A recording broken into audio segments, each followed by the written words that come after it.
Rishika, can you please confirm once we have the both in place? Yes, we are live now. Okay. So like I was saying, right, so we are working with people primarily from tier 3 and tier 4 cities, towns, even the rural areas. And literally thousands of people have lost their jobs. They've reverse migrated. And the idea is, how can we enable them to set up their own business?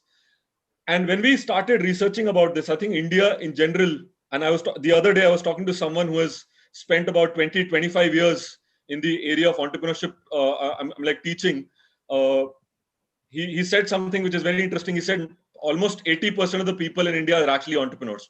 And when he said that, he meant that every farmer and perhaps 40-45% of our working population is actually into farming. He said they are also entrepreneurs. So I think, but in general, though, I mean, the point is that we need to now, look back and realize whether at all I'm like doing business could be a means for people to get back on their feet, given where we are today because of the COVID situation. And the purpose of organizing this event today is essentially this, where we have invited 4 people who are entrepreneurs who have been building their businesses. We want to hear it from them. The structure of the program is the first 1 hour, we are going to have a panel discussion.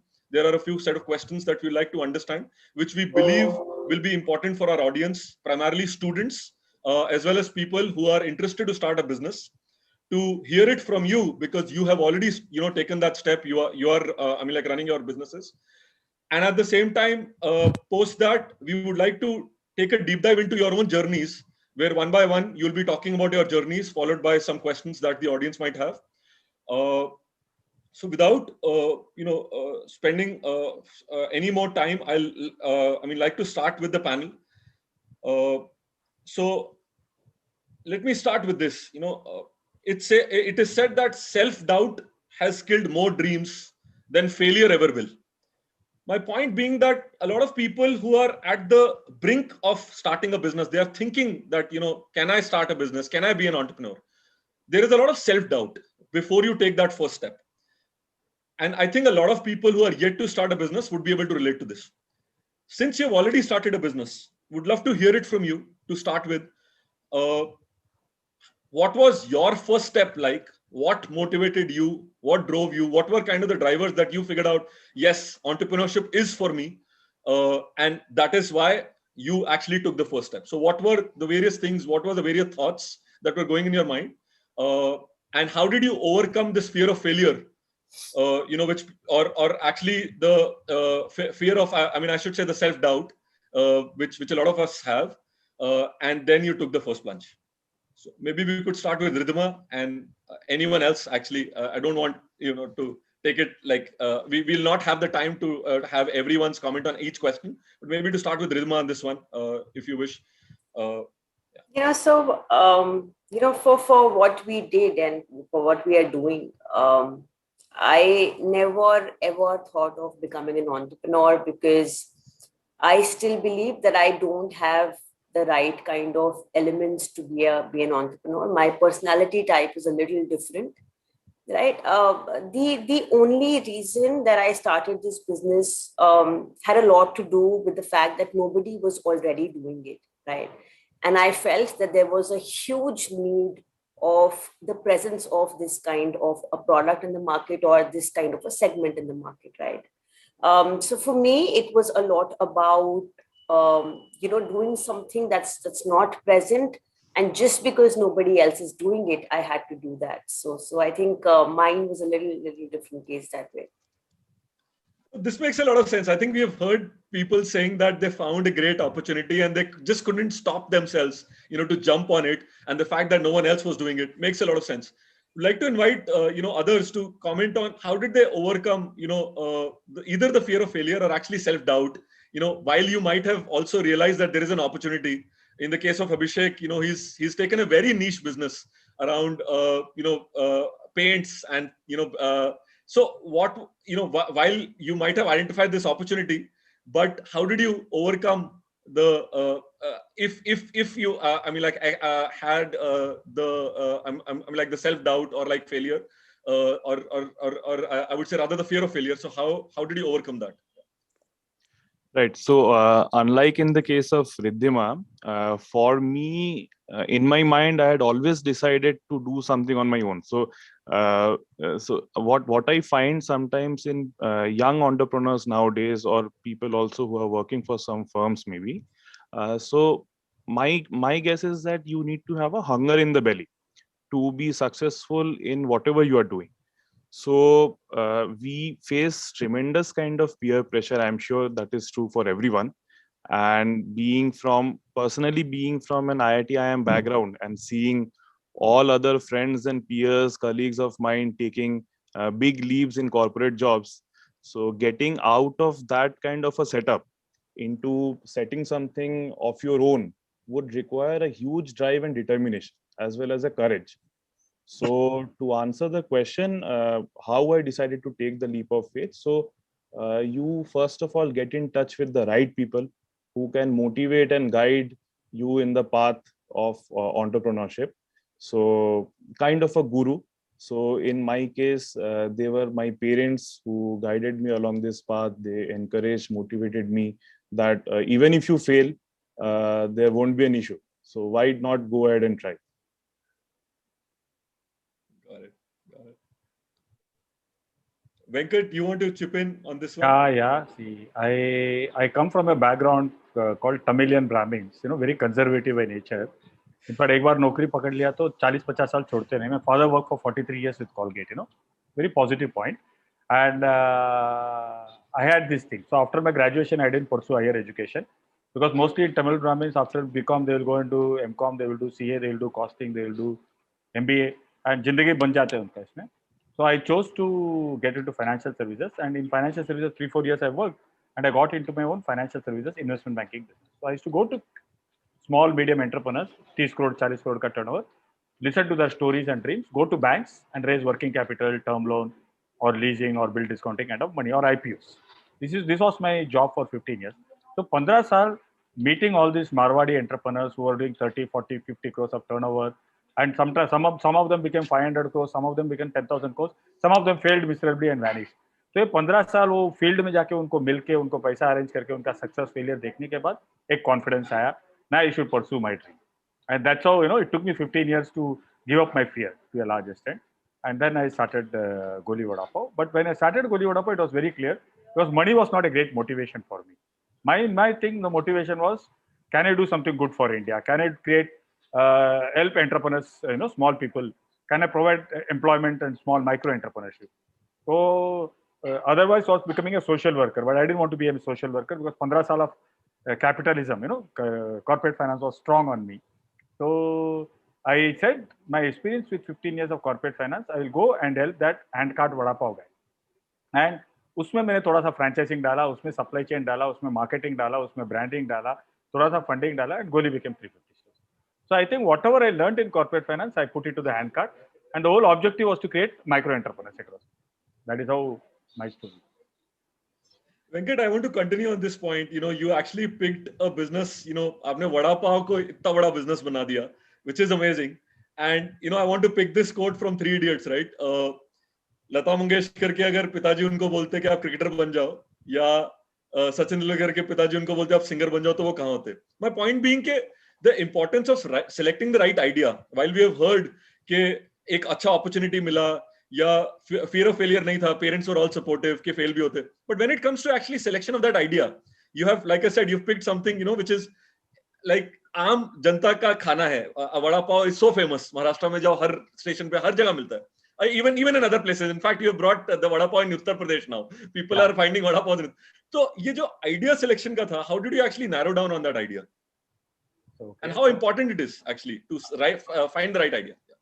So one important thing is that सब कुछ आप कल delegate कर सकते हो, सब कुछ आप consultant को दे सकते हो, but that idea is married to the entrepreneur. It has to come from the heart. हम बोलते हैं ना भक्ति, in our spiritual religion, there is bhakti, there is jnana, there is karma. So the most important thing, it has to come from the heart. If it doesn't come from the heart, like एक लड़की से बहुत प्यार करते हो तो आप पीछा करके उससे शादी कर लेते हो.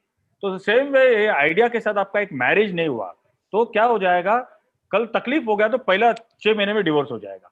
So the whole thing is that how genuinely it is coming from your heart, how genuinely you are connected with that idea is the most important thing. If it is not coming from the heart, and then if you don't validate with your buddhi, मन के पीछे बुद्धि को जासूस बना दो बोलते हैं ना, again validate why. So first is it has to come passionately. You should feel for it, and you should say that कितना भी ऊपर नीचे हो रहे दो इसको मैं छोड़ूंगा नहीं. That's the kind of thought process, and then ask why it has to be done, so that there is a scientific reason, for why the consumer wants it. There is a gap in the market. There is, a whole product which is ready for evolution. Those kind of questions has to come. So I think the key is it has to come from bhakti, passion. Amazing. I want to bring it in Apurv fact, here. Please go ahead. Yeah, I think in fact, like Venkatesh said, passion is important because in this journey of ours, ups and downs are inevitable. Right. So it will help you in getting up from the down. So that is where the passion comes. So you would never give up on that girlfriend of yours or your wife of yours, and because if there was a genuine love and you chased her, you would never give up. कितना भी झापड़ मारे झगड़ा होता है, के बोले हाँ, लेकिन फिर भी life में ऊपर we stand by each other, and that's that thing. Right. उतना. But Abhishek, I want to continue on that point that you made, on this thing. You have picked a business which is very, very competitive. And I doubt if, how many people are even thinking of getting into this business? So I want to, actually hear your comments on this. While it's good to kind of commit, to a girl like Venkatesh is saying, and that's what this word is, it is about committing to the idea. How did you even narrow down on, actually picking on this idea, this, industry? It is. See, I also think that before selecting on a business, it has to come from within, as well as you should have a passion. But another thing is that you have to identify some kind of a problem. And if you figure out that gap in the market, there might be a space for smaller SMEs as well. So in our case, what I initially figured out was there was no single company which had an end-to-end building material solutions in different segments. So there were big MNCs in each and every segment, be it in paint, cement, construction chemicals, waterproofing. But and they were market leaders as well. So to have an umbrella offering regarding all these products at a reasonable price, which is also technologically superior and new age, that was a big calling at the time I was coming out of college. So that is number one. There was a gap in the market. And second was that throughout my college life in the engineering days, manufacturing to some extent amazed me. So I had a big romance with manufacturing. So even during my college days in the internships, I interned in about 4 to 5 plants. So just the feeling of having a factory and a production of your own. So I had to pursue that, and it somehow fit with the construction chemicals and building material space. So that is how I decided to pursue. Amazing. So Apurv, I want to bring you in here. I think Phool has transformed over the years. We see so much innovation coming from Phool. You have launched new products. So again, starting from the fact that you started with, flowers and waste flowers as a theme, and then build upon it right from, making agarbattis to now, I'm forgetting the name, the product that you recently launched to actually, I think the packaging material. Yeah, Flora foam and leather. Flora foam, right. So would you want to talk about that journey? How did that evolve? And starting with why waste flowers, and then, and why you for that idea, and then kind of building on this in terms of the new products that you've launched. Yes. Again, I think to echo what everyone said, once the idea has taken over you, then it's very difficult to sort of let it go. It's all about, there is nothing called as a right choice. You take a choice and then you sort of make it right. That's what happened with us. We knew that, we wanted to do something because that problem sort of came up in front of us, and we figured on a very micro level, we probably might be able to solve it. We never really had those huge ambitions of, catering to so many customers, making flower-based leather or packaging material or anything. हमारा तो सिर्फ यही एक objective था कि इससे कुछ कर सकते हैं कि नहीं. That was all that we sort of, thought of. And as I said, once you're driven by the idea, you start finding so many tentacles of it that anything is then possible. Today, while our R&D team is working on fluorofoam, they said that we can actually make a drink also out of this because of the residuals that is coming up, etc., etc. So the places where that idea can go is quite crazy. And then you don't sort of restrict yourself. I mean, of course, there's questions of cash flows, funds, etc. But then a small part of you or your organization should be open to any and every innovation that comes up. And from that, actually newer lines of businesses will form. So that's what happened with us as well. And we've never really stopped ourselves or the entire team from experimenting. Kuch acha lag raha hai, find out time. If there is a, even if there is no logical end to it, we might end up learning something from it. So that's how Fool has been so far. We launched Holy Colors last year. That was a small experiment which was actually driven by the women who said कि हमने पढ़ा था भैया paper में कि ऐसा भी हो सकता है. So we said ठीक है एक बार try करके देखते हैं. We tried a very small number of pieces and it sort of blew up. We sold colors 10 days prior to Holi, all sold out. This time we tripled our production, sold out 5 days before Holi. So now we've realized that रोक के कोई फायदा नहीं है. Try करके देखेंगे, fail हो गया तो what's the worst that is going to happen? You'll fail. Right. So I don't want to steal the thunder away from your I'm like individual sessions. I'm sure you're going to talk more about the journey that it has been for I'm like all of you. So moving to something which is more macro, and let me pick on the topic of the age, right? I mean, a lot of people who have joined us today on like YouTube Live as well as on Zoom, they're very young. They are mid-20s, maybe late 20s, early 30s. A lot of people also from the program that I'm like we are implementing with the support from SIDBI.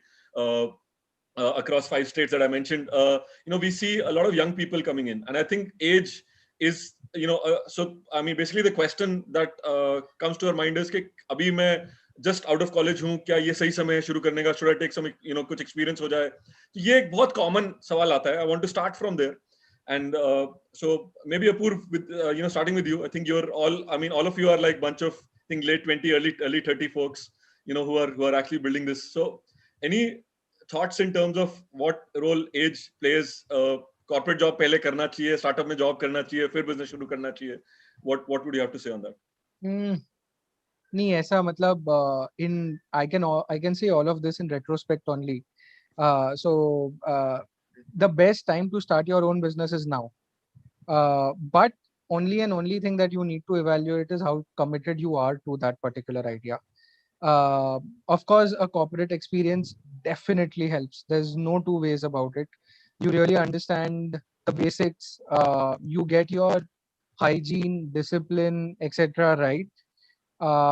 And you also understand how to navigate your way through a lot of things, right? So all of us, I mean, Ankit, me, Prateek, we've all had corporate experiences, 3-4 years. And honestly, I was going through sort of a midlife crisis, or not a midlife crisis, a quarter life crisis, as they call it. Quite disillusioned by my corporate career. I wasn't really happy with what I was doing. I felt कि सीख तो लिया बहुत कुछ, इसको apply अब अपने हाथ से कहीं करने की बहुत ज़्यादा strong motivation था.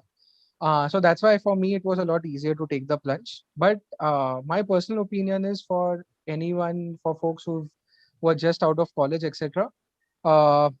You can definitely look at a timeline. You can have a 3-4 year timeline with respect to corporate experience, and you should totally leverage your corporate experience to learn everything apart from your day job that the corporates can teach you. So be it extracurriculars that you can actually get exposure to, be up for any initiative that your organization is sort of going ahead with, volunteer as much as you can.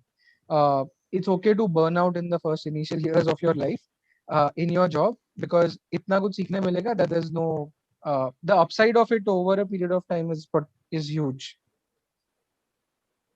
Got it. Venkat, I want to talk about, since you've been an entrepreneur for a while now, and I think access to entrepreneurship in that sense, I'm talking about, incubators, accelerators, access to funds and so on. But starting off with the support system which is required. We see that while Niti Aayog's Atal Incubation Mission and, other programs that are being run are pretty useful, but they are only there in tier 1, tier 2 largely. what support structures do you think are important, and how can we democratize entrepreneurship actually by taking it to tier 3, 4 and beyond? So any thoughts, suggestions? We would love to take this through social media to the policymakers as well, in that sense, as to what can we do in terms of giving access to more and more people where they could think about starting a business, because I think it is still in tier 3, tier 4. That's not even a choice. That's not even, known, so to say. It's not even an option. So what are your thoughts, Venkat? For example, we started our business in Mumbai way back in 2004. And typically my 15 years of corporate finance was also in tier 1, tier 2. Most of the big corporates, head office used to be Bombay, Delhi, Bangalore, Chennai. Okay. The factories used to be in small villages, small towns. That was that. But our job profile restriction to a large extent, factory visit is to be once in a while, mostly meeting the promoters or the finance people in it. So I am typically the first 10 cities is what I would have spent time, except for factory visit. And then when I started Goli Vodapa, we started with Mumbai. But suddenly where we started in Kalyan was a suburb of Mumbai, which was 15,000 rentals. And then as the funds came in, we had to expand to proper Bombay, the rent was 2 lakhs. So you say big cities, great opportunity. And everybody said 1.5 crores of population of Mumbai, 1.5 crores of population of Delhi, 1 crore of Chennai, 80 lakhs of Bangalore. I know this is what the thought process was, that's how multinationals operate. And there is a huge customer with additional spending capacity to it. But the rental business was so high, 1.5 lakhs rental, and the rental of Kalyan was 15,000. And our business boomeranged in Mumbai. We went through that thing. And suddenly I realized that the price at which I was selling the product and the average rental and the number of footpath vendors are too high for me to be really powerful. When we started the business, we were selling at 7 rupees. Today we are selling at 20, 25 various varieties of Vada. That's a different story. So Bombay didn't work out for us. Pune didn't that much work out for us because of the rental and the street vendors competition. And to a large extent, we succeeded in Nashik, rental of 20,000, Nagpur, 25,000, Aurangabad, 20,000, Latur, Parbhani, Ingoli, Gadchiroli, you say. So suddenly we found that the franchises inquiries were also coming from small towns. And I found a fruitful association with small cities. And there is a hunger for entrepreneurship, and there is a hunger for brands, there is a hunger for doing something. That opportunity is not available to small town people. So when we went, today Goli is known as a tier 2, tier 3. UP, we are in Basti, Gonda, Allahabad, Banaras. Up name karo, chote towns, udhar sab hum hai. Gorakhpur has got 4 stores, Like for us, Gorakhpur is big, even though from Mumbai, Gorakhpur is small. But Gorakhpur has 4 towns. And then the smaller cities are much smaller than Gorakhpur. So I think there is a hunger for entrepreneurship, and the expectations of the entrepreneur in those cities are also less. Are you with me? In terms of financial rewards. Second, the rentals are low. The salary structure is also suitable. There is a demand. Yes, but there is a pricing challenge. After beyond a particular point, the pricing will have to be. So according to me, what we need to do is remove this bias vis-a-vis small towns. Okay. The big towns has been taken over by FMCG, Unilever, Colgate, distributors, Nestle distributors. You say the ATMs, so-called of ICICI Bank, HDFC ATM, the real estate may be challenges. So I think as entrepreneurs, we have to look at that opportunity for hunger for entrepreneurship in small towns. The expectations of an average entrepreneur is also that. A Bombay guy who's got a real estate and other things may expect 1.5 lakhs or 1 lakh from it. But a small town guy may expect maybe 30, 40,000 out of it. So I think the small towns offers a great opportunity. Even if it is roughed now, like people like you go there, Varun, and we go there, we can build an ecosystem. Because there is a hunger. There is a hunger for entrepreneurship. Bigger cities में उनके पास ICICI का head office में काम करने का option है और HDFC bank में काम करने का ऑप्शन है या they become a distributor of Parle. They have got multiple options. Small towns don't have. That's why I think the marriage is good. Got it. Any comments, Ridhima, from your side in terms of democratizing entrepreneurship and how that can be done, and the role of, again, incubator support? I think what Venkat is saying is there is opportunity, and I think all of us do resonate with that. Yeah. But what role colleges and especially incubator support, could play in terms of giving more people access to starting a business? So I think my opinion is that, so say Namhya Foods is already a part of MSME, is already a part of Indian startup ecosystem. And there are a couple of programs that we are already associated with, right? Now, for somebody like me, who's well aware, who understands what is happening in the current ecosystem, right, also has a lot of issues going and executing and, taking these funds that the government allows you to take, right? I'll give you a very short example. Like right now, we are in the middle of, so there's a scheme by MSME wherein as a female founder, you can avail up to 20 lakhs of seed funding, right? Once your pitch is accepted and is passed through the system. Now, I must say that it's a very long time taking process, right? That's one. And it's very inaccessible for somebody like us, who already have a bare minimum existence in the ecosystem and are already going, and getting opportunities. For us also, it's very, very difficult, right? And a typical issue that happens is that for people like us, right, there is no mid-management level, right?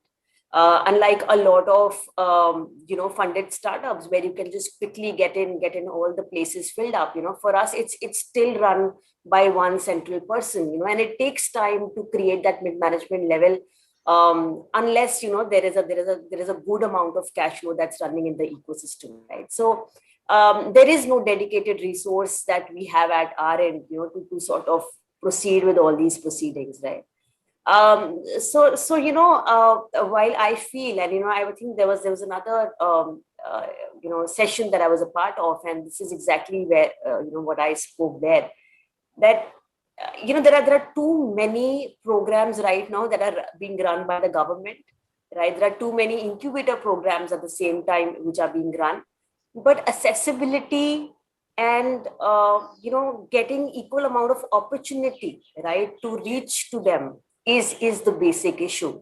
So today, let's say government announces a fund which can be picked up by any MSME.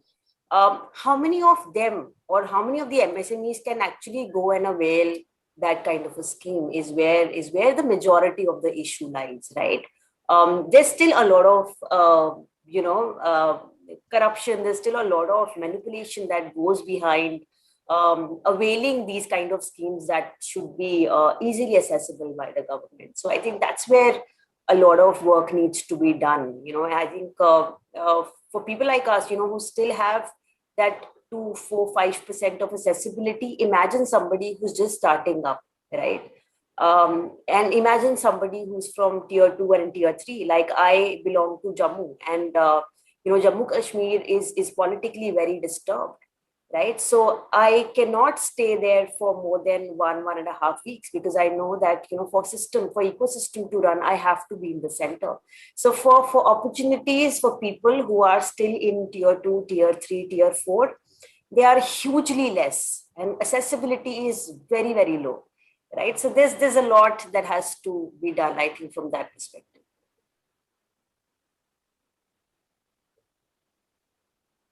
Absolutely. You are running a manufacturing unit, and I want to pick on the topic of ease of doing business and getting all the licenses, certifications, and so on, right? I think for any new entrepreneur to be able to do any kind of business, actually, it's always, starting with whether you should do a private limited, so many like compliances to take care of, but not really picking on that. And more importantly, when you actually, or in general, your comments on ease of doing business, and particularly, I think if you could highlight things that have improved in the last years, but also pick upon things that you believe should be improved upon. And again, like I said, we would love to take this, to the. So any like comments, thoughts that you might have on that? Right. Yeah. So Varun, right, like you said, you are absolutely right, and especially starting a manufacturing unit based out of Calcutta. Am I audible? Hello. Yes, absolutely. Yeah. Yes, Absolutely. So, and especially starting a manufacturing unit out of Calcutta, where there is a complete paralysis in terms of the education, in terms of the people in the government or the people who are running the state machinery as well. So I actually passed out from my college, and I think unlike any of you, I straight away started into business. So one of the key things which Apurv was also mentioning about why you need to do a corporate job. So the basic missing link is the knowledge part. So for an entrepreneur as well in the tier 2 or tier 3 cities, you have to get educated and knowledgeable. So that is ideally what incubators are doing right now, so that even if there is no support mechanism from the government machinery, you can by yourself maybe reach the door, and maybe you will have to break it open in some cases, right? So that is one part. So in my particular case, I really had to do that. So maybe there were some people who I had to visit 20 times before I could get an appointment. And there were some district industrial committees where personally I would have to go and explain them their industrial policy. So people in the government who are running the DICs, they are not aware of what the state policy is in some of the cases, and what the entrepreneurs can get, what industrialists can get. So there was a time, in fact, I actually sat on the computer, a PC of one such person, and I had to download the thing, and then I found out that the policy is expired. That was the end result. But in India as a whole, it is very, very tough for people, especially coming from tier 2 and tier 3 cities, to go in this particular track in capital intensive businesses. So technology is a big leveler in this regard, where people like us who have gone through this process, maybe we can reach out to different people through mediums like yours and guide them on their journey, that if they're facing some kind of a similar problem, maybe they can reach out to us, where we can show them some light as to how to go ahead, right? Because the government machinery would take a long time from my point of view in providing the right resources. Amazing. Venkat, I want to bring you in. You're into the I'm like the food business, and a lot of people want to set up their restaurants. I think the people that we I'm like come across every day, they want to set up their own like restaurant. How have you found going about getting the FSSAI licenses, the restaurant licenses across so many cities, tier 1, 2, 3 and beyond, across different states in India? I think that would be extremely valuable, I think, for us to hear it from you. So to a large extent, we had this idea of micro entrepreneurship. I had already worked with corporate finance. I would work with Kishore Bihari. I would raise capital for it. I would go for some other pharmaceutical company and raise capital for it. So I was used to some big company with 40, 50 crores of revenue or 25, 30 crores, and then give him money. And now I said that the same thing I have to do it for micro entrepreneurs. But the micro entrepreneur had a lot of gaps, especially in small towns, And what are those gaps, So the first most, are you audible? Am I audible? Absolutely. No disturbance, no disturbance. As micro entrepreneurs, I found that there was the first problem was on supply chain. They could not go and handle supply chain. Second, I found that they could not do marketing. The third thing, I found that they were not very good with operations, systems and processes. So when I created Goli, it was very, very clear. I will give them the brand. Brand building is our responsibility. I will give them supply chain. The products will all supplied by me.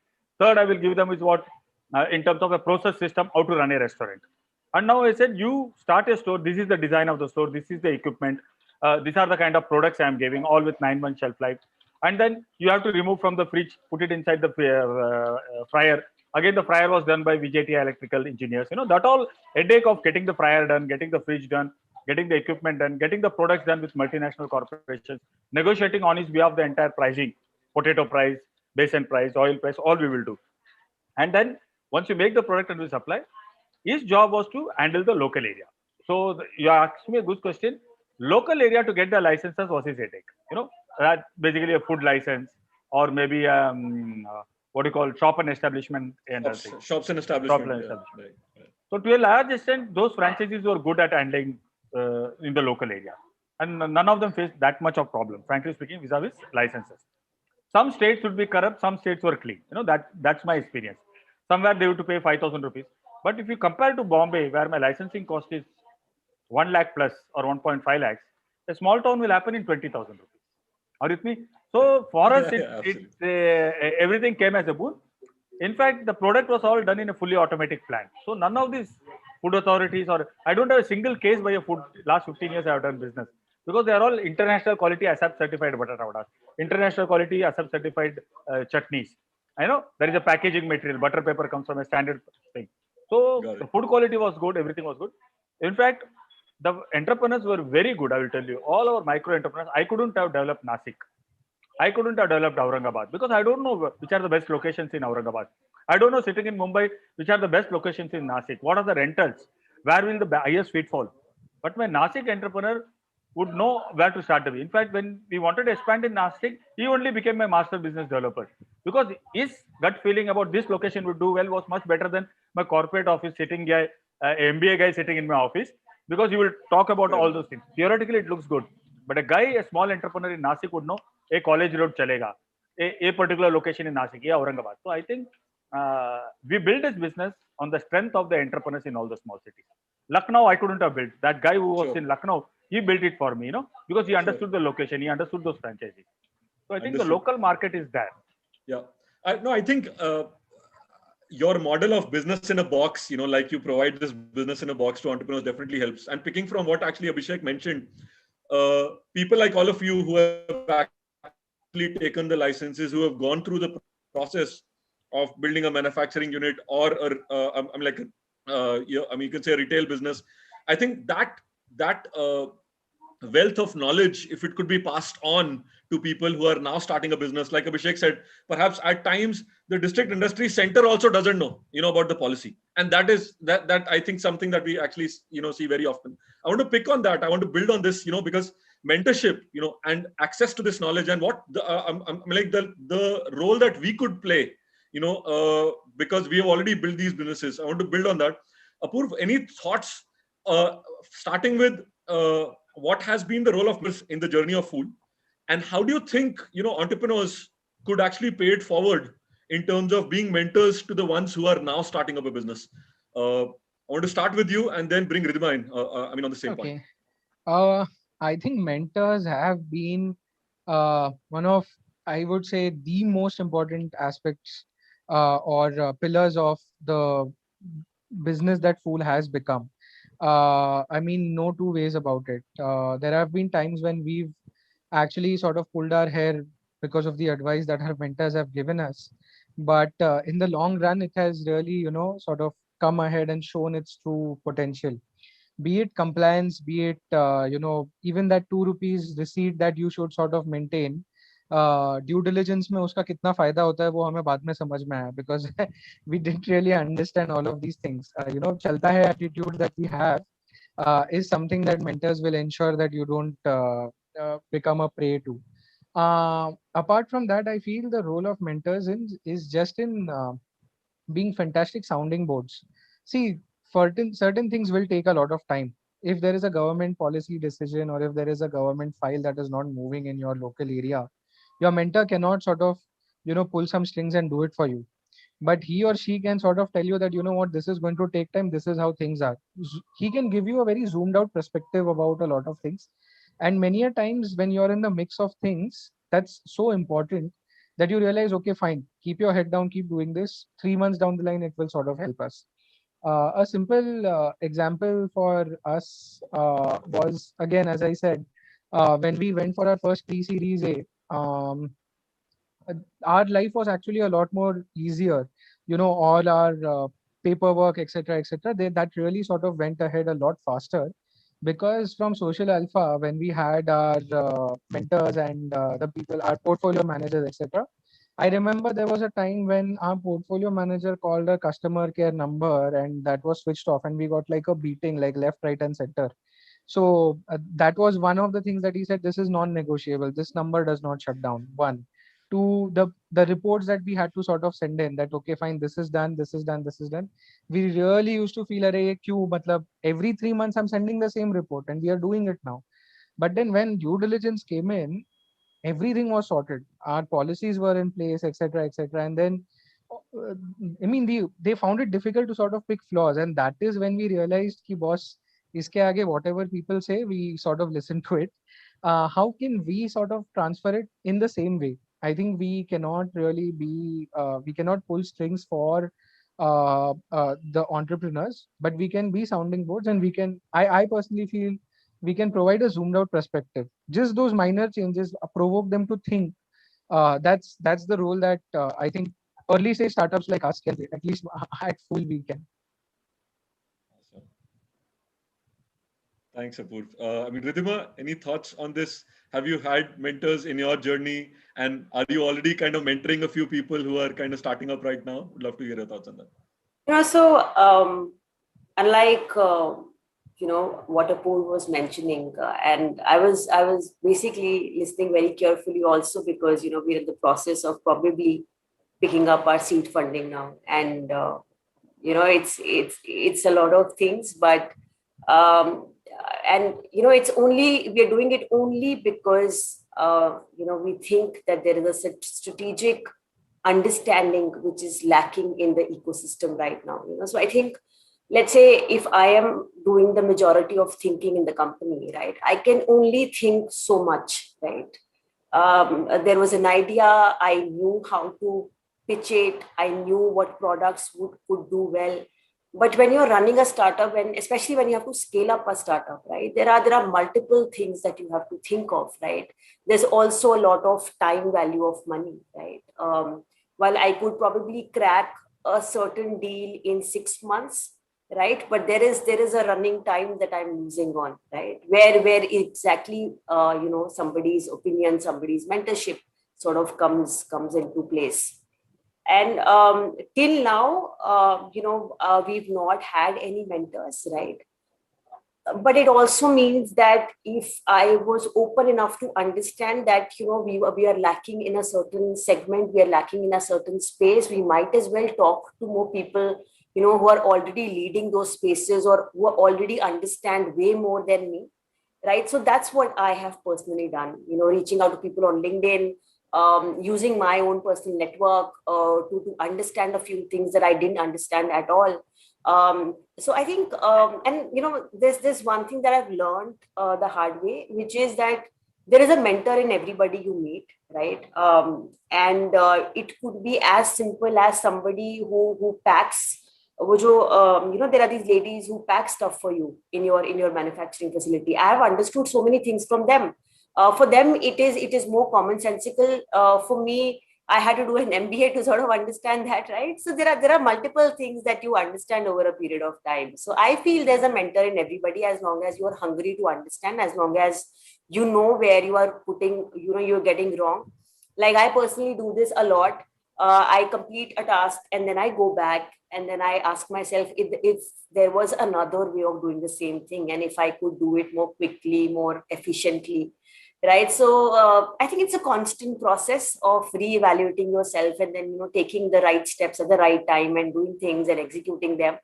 But yes, having said that, I definitely feel there should be a mentor. We are in the process of looking for one. This is amazing. This is very well put. I really appreciate the point. I think there is a lot to learn from everyone. Definitely, I think people who are part of our value chain, there is so much to learn from them. Abhishek, again, I keep saying this. You are in a tough business, and again, picking on the point of I'm like having people who might have been there, done that. There are only like big giants in this space. Have you been looking up to them? Have you been talking to them?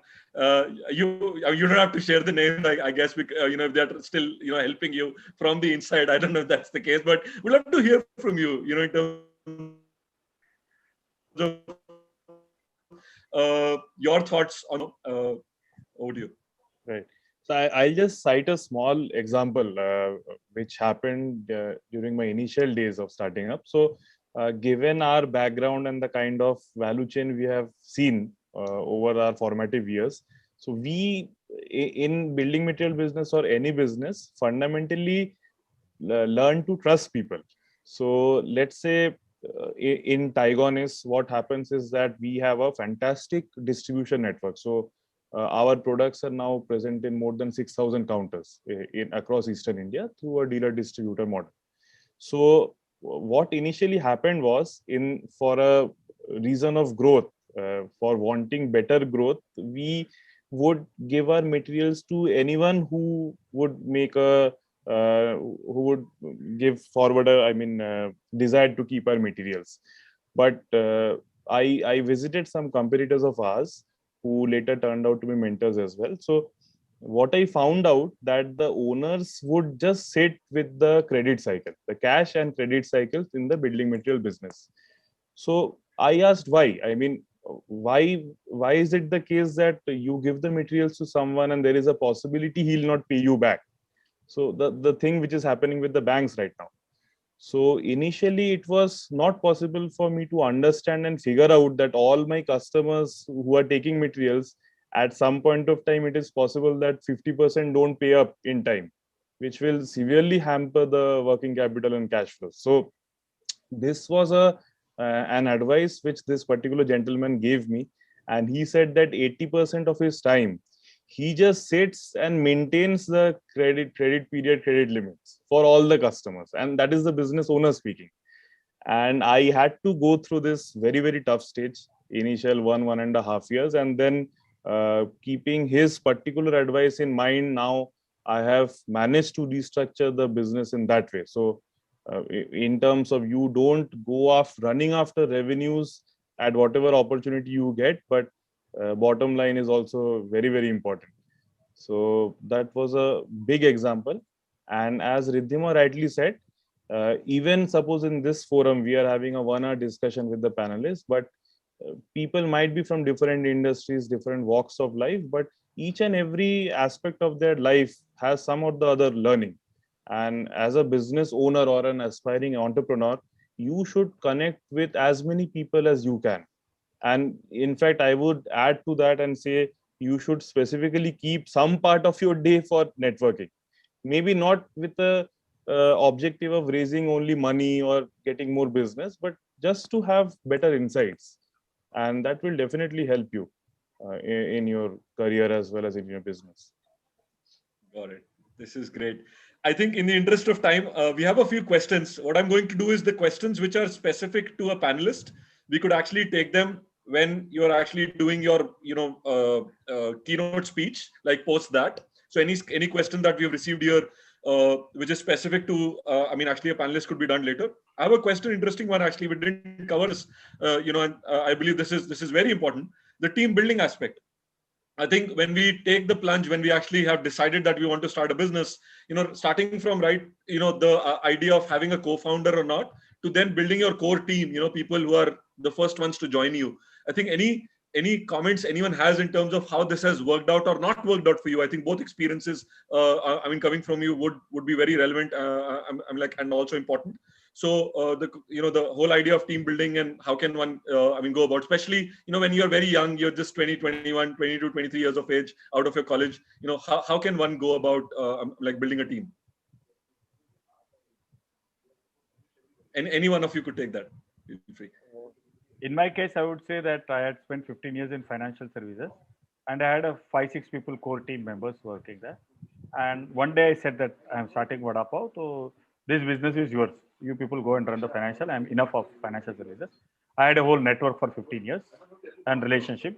साल का 2-3 crore का revenue भी था, fee-based income it was, and it was good, small team and all. And but somehow the team also said that if you are not going to be in financial services, we'll come back and do. So actually, I started a food Vada Pav business with 4 or 5 financial services people background with 10 years. And somebody out of that, I would ask them, you would say that, okay, I handled some kind of purchase or thing in my घर पे. My wife doesn't do, I do the shopping every week and all. बोला तो supply chain देख ले थोड़ा सा, जो भी आलू लाना है, प्याज लाना है. Somebody who's had very good with what you call sales and marketing and relationship, he ended up doing franchising. Somebody who was introvert and would like to look at numbers, analytic part in the financial services, became my cash flow or accounts person. And we also had to get chip in one. So one of my co-founders colleague, we got him from the ship because none of us knew production. So he came from the US and he was running he was a sous chef in a ship. So he handled, we said kitchen aap sambhalo because kitchen to humko samajhte hi nahi tha. So that part he took. But within a span of 2-3 years, again, we felt that this kitchen is not working out for us. So we outsourced that kitchen to McDonald's, and McDonald's started making the vadas for us. So slowly I started getting the corporate world, but the basic foundation was having a team. So day one I was used to coming from corporate background, delegation, department. काम अगर आ गया तो don't get into the micro, just दे दिया, ऊपर से ऊपर देख लिया, और उसके बाद वो micro management तू देख ले भाई. So that's why we could think about national chain. Otherwise, I would have got into so much of operations and other things. So having a team is one beautiful thing. The same team after 5-6 years can be a bottleneck because they are the first to come. Others they won't allow. All those things happened, and some of them went away, So when it became much bigger company, so it's part of evolution, I feel. But it's a painful process. But having a team is wonderful. Core team. Yeah, I think I did read that question in the chat. I think the question asks how to get skilled people on board. I think at the early stages, you really can't be so picky that you want skilled people only, because skilled people will be looking at other opportunities as well. The most important thing is that does that person buy into your vision, and are you ready to give that person the required freedom to do his own thing, as Venkatesh sir said. You should be able to do that, and to build that trust mechanism, have 2 or 3 months of timeline, put some checks in place. Once you have managed to assess that, okay, fine, I can trust this person XYZ, let him become an owner. A fantastic read for everyone over here, I would suggest, is Phil Knight's book, how he built Nike. I think there's no better book wherein you will understand how he went about building a team. He's roped in people who were Paralympics. His coach became one of the chief innovators and things like that. Fantastic read. You'll really understand how to trust people and let them take up, and how you can sort of build a narrative when you put in these checks. Once this trust is established, there's no stopping you. So yeah, don't start looking for skilled people. Start looking for people who are interested in the idea and have the hunger, at least in the early stages. Bada hone ke baad to hire for the role for sure.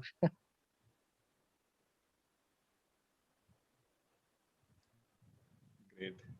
I think someone has asked, why people in India are still not, able to take up entrepreneurship and they're interested in other careers. It is basically, people say it in different ways. One of the ways is कि सबसे बड़ा point, at least आज से 10 साल पहले आता था कि मतलब शादी नहीं होगी इसकी अगर ये बिजनेस शुरू करेगा.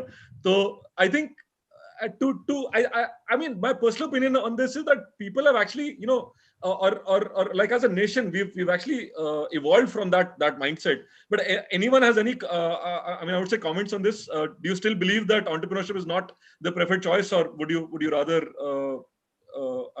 believe that it's not the case anymore? Anyone has any comments on that?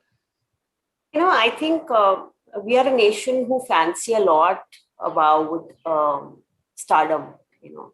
I think celebrities and, what they're wearing, the paparazzi and, stuff like that.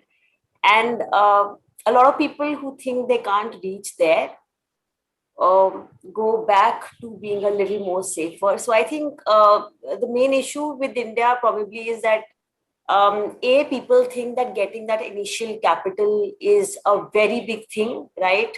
That's perceived to be a very big bottleneck.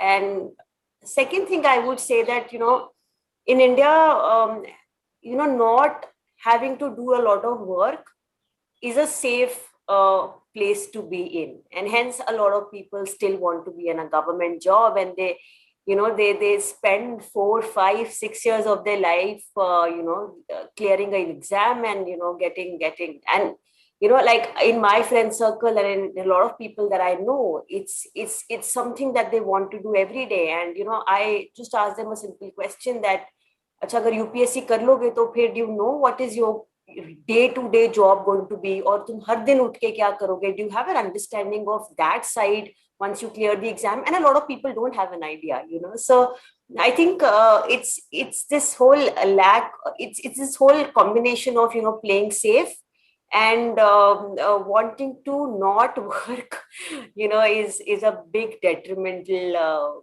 in a lot of people. And and having said that, I don't feel entrepreneurship is something that everyone should take. Right? A lot of people want to become an entrepreneur, but why do you want to become an entrepreneur also doesn't have an answer. It's like for 90s kids like us, it was like, acha engineering kar lo, electronics communication mein karna hai, IT mein kar lena, aur phir MBA kar lena, you know, because ye fashion mein. Now entrepreneurship was also coming into fashion. So don't do it for the wrong reasons is my two bit here. I think Varun, just to add to the point Ridhima said, I think like she said, in our country, people from the entertainment industry are glorified to demigod status. So to get out of this, or maybe take India to the another level in which people will aspire to be entrepreneurs. So one way could be that you glorify people who are doing something on their own. I mean, let's say the business might not be an MNC or 1,000 crore business, does not have to be. But nowadays, I think in the last 5 to 10 years, it is also in fashion to do something of your own. So in fact, a lot of my classmates from IIM and IIT as well, they would get into jobs, but in lot of their minds, the thought of starting something of their own, because now with the advent of social media and technology, people are getting to see these success stories, and they are thinking that there is a possibility they'll be able to succeed, which, let's say 15-20 years earlier, that was a distant possibility. So that change has definitely come in the system, and with more focus on small time entrepreneurs, people who are giving their best, I think the system can change. I think this is a good note Varun, to kind just of. wanted to add. Please. Sure. Yeah, I just wanted to add one note. It's wrong to sort of think that why are Indians not entrepreneurial mindset. A lot of them are, to be honest, I feel. The second thing is a larger middle class will ensure a lot many number of entrepreneurs coming into the system in future. It's just that before you start an entrepreneurship, it's good to have a safety net. If you look at a lot of success stories also, a safety net is important. You can't really go all guns blazing into entrepreneurship. Those success stories of Dhirubhai Ambani starting off on the petrol pump, वो शायद liberalisation policy के time पे ही possible थे, आज वो difficult है. I think a growing middle class will give birth to a lot of entrepreneurs. And as Ridhima said, not everyone wants to be an entrepreneur. It's best kept to the ones who really want to do it. So there will be job creators, there will be job seekers. But I think we are in a good sweet spot where the spirit is well alive and kicking. Today, Kunal Shah on LinkedIn is a star and a demigod. So I think that shift has started. I completely agree, and I think what Ridhima has mentioned. I mean, I remember last year actually attending an event in Mumbai around entrepreneurship. The final, closing keynote was by Salman Khan. So I can't agree more with you. I think we definitely get into that habit. But I think sorry, I'm cutting in between. But having said that, I think he's one of the biggest entrepreneurs there. Look at the value he's created with being human. I think and the gyms that he's picking up. I think it's a lot of combination of a lot of things. They have it because they've already done it in a different segment, so they have better scale. They have more accessibility. But yeah, I think it's a combination of different factors, I'd say. No, I completely agree with you. But I think for a lot of us, and something that Abhishek mentioned, and I want to close on that note actually of this panel. So we move ahead with the the other proceedings for the day.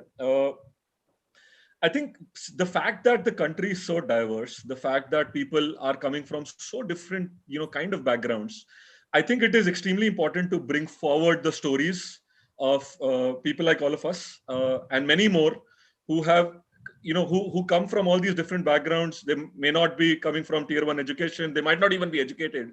And they are coming from, so many different kind of family backgrounds, financial and so on. And in spite of all of that, I think in spite of all of that, they have built a business. And I think for people who are right now thinking about starting a business, in my opinion, there is nothing better than hearing from the stories of people whom you can relate to. So while you're right, I think people like Salman Khan or many others, or like Kunal Shah, like Apurv mentioned, while they they have done tremendous work, and I would say they have. I can say they have actually contributed to the scene of entrepreneurship in India. But I think the whole idea that we have, and I think some of us definitely resonate with that, is we need to bring many more such stories, and especially stories coming from tier 3 and beyond, people from different backgrounds. If their stories can be brought forward, lot many more people can take the inspiration to start their own business. And what I want to quickly do here before we end the panel, if we could take a quick I'm like a group photo here, so you can make of this so that we can post this as well. And I also want all of us to actually take a pledge, if we can, if we all agree with it. I think, again, picking on, I'm actually resonating with what actually some of you have mentioned. If we could give back, if we could agree on spending some of our time with some people who are very early in their journeys, of starting a business, and if we can share the kind of experiences that we have had, that is sharing the wealth of knowledge that we have, and that will have, in my opinion, great impact actually on ground. So can we all agree that, if we kind of reach out to you with a group of people who want to set up a manufacturing setup, or like anything, which all of you could actually add value to them, would that be okay? Yes, wonderful. Can we have a pledge quickly? And that's the photo that I like to take. So we are all committing to give time. Can I have your commitment on that, Apurv? Yeah, that's, I don't know how to do that. Yeah, all right. I'll just quick. If someone from the team could actually take a screenshot. Thanks, guys. This has been amazing for me.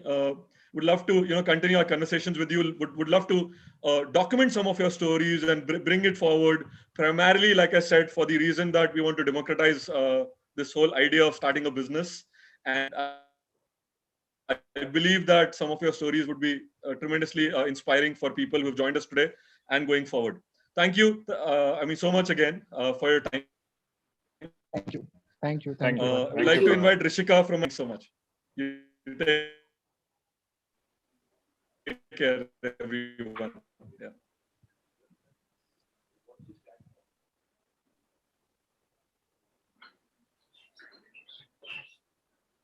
Okay. It's okay. So very quickly, I can actually. Okay, she's there. All right. I can't hear you, Rishika. You're on mute. Yes. Hello. Thank you, everyone. That was a great session. I myself learned a lot from this, and I wished we could continue with the conversation. But now it's time to introduce Mr. Venkatesh Iyer to all of you. By now, you already know about his story, and I'm sure you're all waiting to hear his journey from his own words. So I won't waste a lot of time introducing him, and I'll pass on the mantle to him to talk to you about how he started Goli Vada Pav and how he brought it to the scale that it is today. Over to you, Mr. Venkatesh. Good evening. In fact, it's an honor to be here and be connected with people all across India in the entrepreneurship sphere. And this is basically a story which about Goli Vada Pav. And I've done more than 350, 400 talks across India. And I'm sharing it with you in a very simple, lucid language, rather than complicating with more management jargons. So I think for every entrepreneur, it all starts with one important thing, that is inspiration. And inspiration is the thing that is the most important, I feel like. Like we all go to school, we all go to college, we collect a lot of information. But what ignites us is गाड़ी के अंदर diesel होता है, petrol होता है टक्की में, but जब तक उस गाड़ी को चाबी नहीं लगता है तो गाड़ी को मोमेंटम नहीं मिलता है. I think ignition is the most important thing for all entrepreneurs, and from that it comes from inspiration. And my inspiration came from this beautiful thing of Paulo Coelho. Paulo Coelho's this beautiful sentence: "You have a dream. The dream has come in the womb of the universe. It is the responsibility of the universe to fulfill the dream. The universe conspires to help you achieve your dream." It's one of the most important things that I found.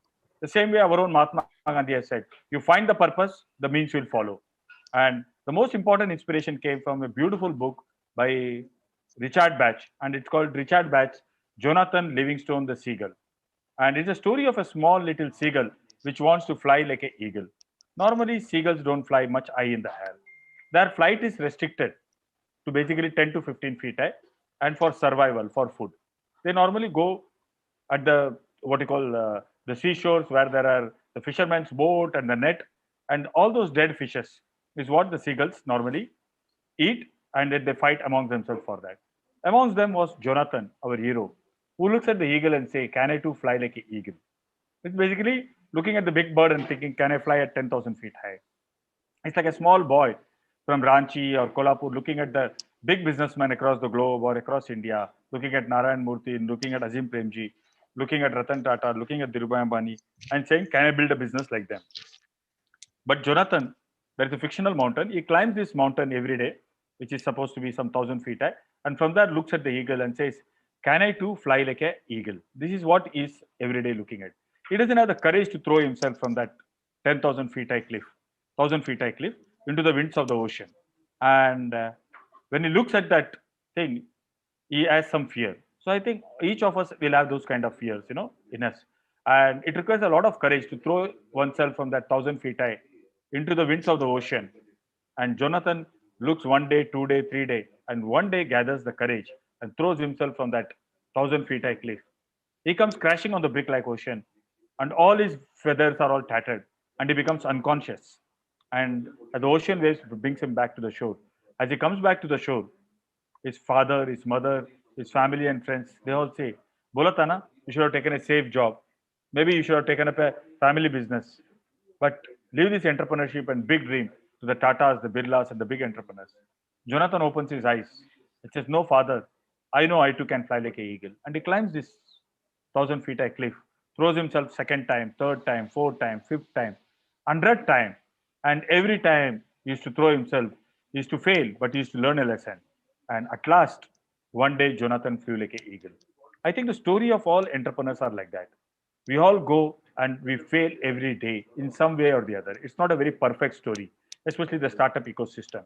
Over a period of time, we learn, we get support from people, we get support from employees, from consultants, from investors, and that's how we build our story. I think this is what Jonathan. I think this inspiration is what each of us has to find on the journey of entrepreneurship. Because without inspiration, we'll be very passive.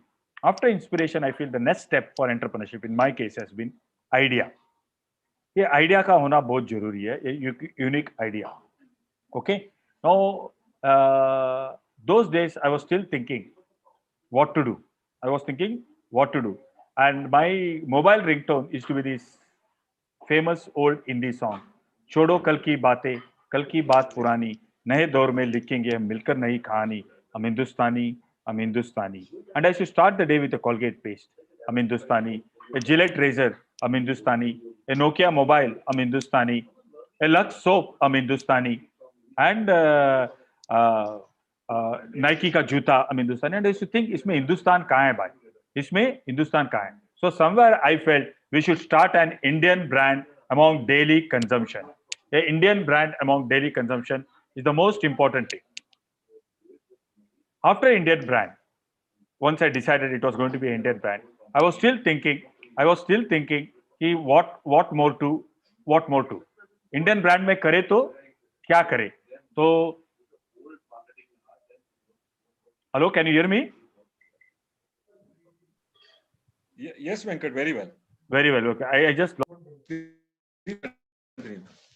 We are loving this. We are loving this. Okay. We're loving this Hindustani anecdote. This is amazing. Yeah. So Indian brand was very, very important. Indian brand was very, very important. And Indian brand में करे तो क्या करे? And those days the Kellogg CEO was my neighbor, and in his send-off party, he somewhere muttered, "कुछ भी करो यार, हिंदुस्तानी आदमी देसी ही खाता है." I asked him, "आप इतने बड़े Kellogg's के कंपनी क्यों छोड़ रहे हो?" तो in a very shy way he said, "कुछ भी करो यार, हिंदुस्तानी आदमी देसी ही खाता है." And at that particular point of time, I realized 100 crores plus population, weakness for spicy Indian food. Even 50 crore population आप टारगेट कर लो, साल में एक बार 10 रुपए का आइटम खिला दो, it's a 500 crores opportunity. साल में 10 बार खिला दो, it's a 5,000 crores opportunity. Now, after Indian brand comes what to do, and it was food. And I felt food is what I zeroed in. In food, what to do? And I was still being a Tamilian, I was thinking idli, dosa, and all. And at that particular point of time, I was standing outside VT station, and I saw a huge McDonald board. Huge McDonald, 40 feet का McDonald का banner था, और उधर एक हाथगाड़ी वाला था, who was frying what you call the vadas. He was frying the vadas and making vada pav. I would have picked up my vada pav, and when I looked at that 40 feet McDonald ka banner with a huge 40 feet ka burger photograph, something inside me triggered, and that was looking like a Ram or Sham story, एक twin brother story, you know, a old Hindi movie. दो भाई मेले में जाते हैं और मेले में बिछड़ जाते हैं. एक भाई अमेरिका चला गया, 40,000 प्लस आउटलेट. दूसरा भाई आज भी गटर के ऊपर है, फुटपाथ में. दूसरा भाई आज भी गटर के ऊपर है, फुटपाथ में. And one second.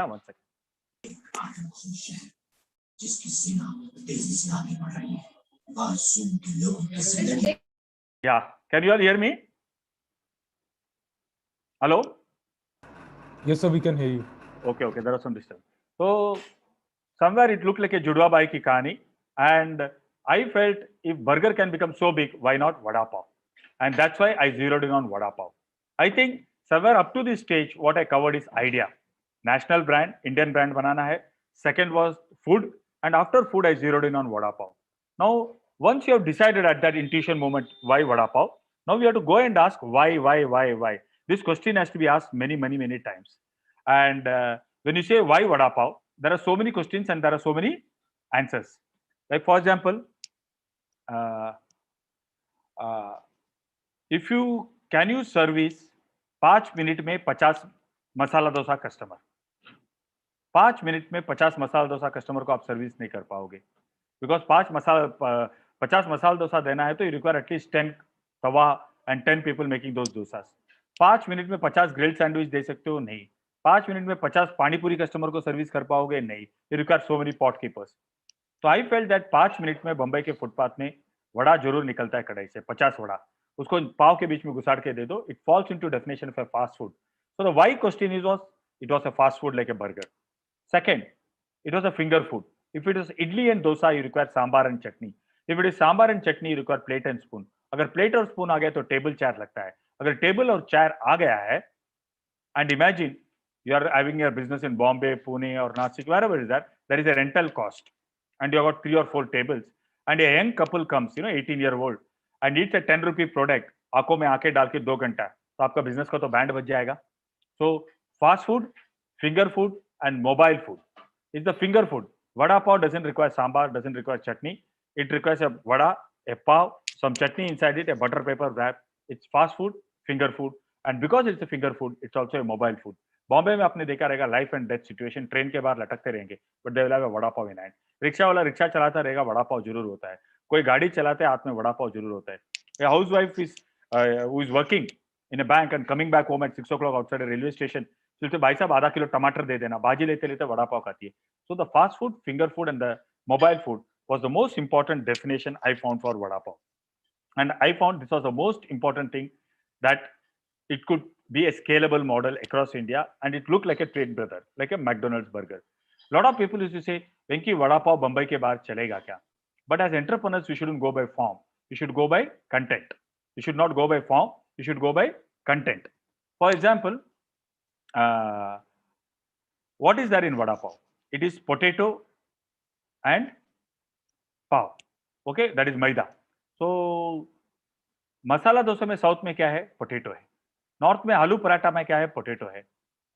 समोसे में क्या है? पोटैटो है. फिंगर चिप्स में क्या है? पोटैटो. लेस में क्या है? Potato. Very few people will say I don't like potato. So somewhere I looked at potato and I said potato has got a very universal appeal. उसका नाम वड़ा पाव है, और इसमें it's a basic product is potato and wheat. So I think as entrepreneurs we'll go by not by form but by content. And a lot of people used to say, Venki, vada pav Bombay ke bahar chalega. So this potato was one important element. And I also saw that it's got besan. The coating is besan. Haldiram ने थोड़ा सा बेसन को तेल में डाला, मसाला लगाया, 1000 करोड़ का एम्पायर हो गया. So that's the kind of weakness that we have for besan. So looking at all these qualities in my product, vada pav, which I chose, why? I would ask 200 why questions, So first is passion, that is intuition, and you go and do vada pav. Then, but that is मन तो कुछ भी बोल सकता है. मन के पीछे बुद्धि को जासूस बना दो. Why? And once you ask this, I was satisfied that vada pav was like Amitabh Bachchan. Vada pav is like Amitabh Bachchan. You don't have to push it. You don't have to market it. उसमें एक natural pull है.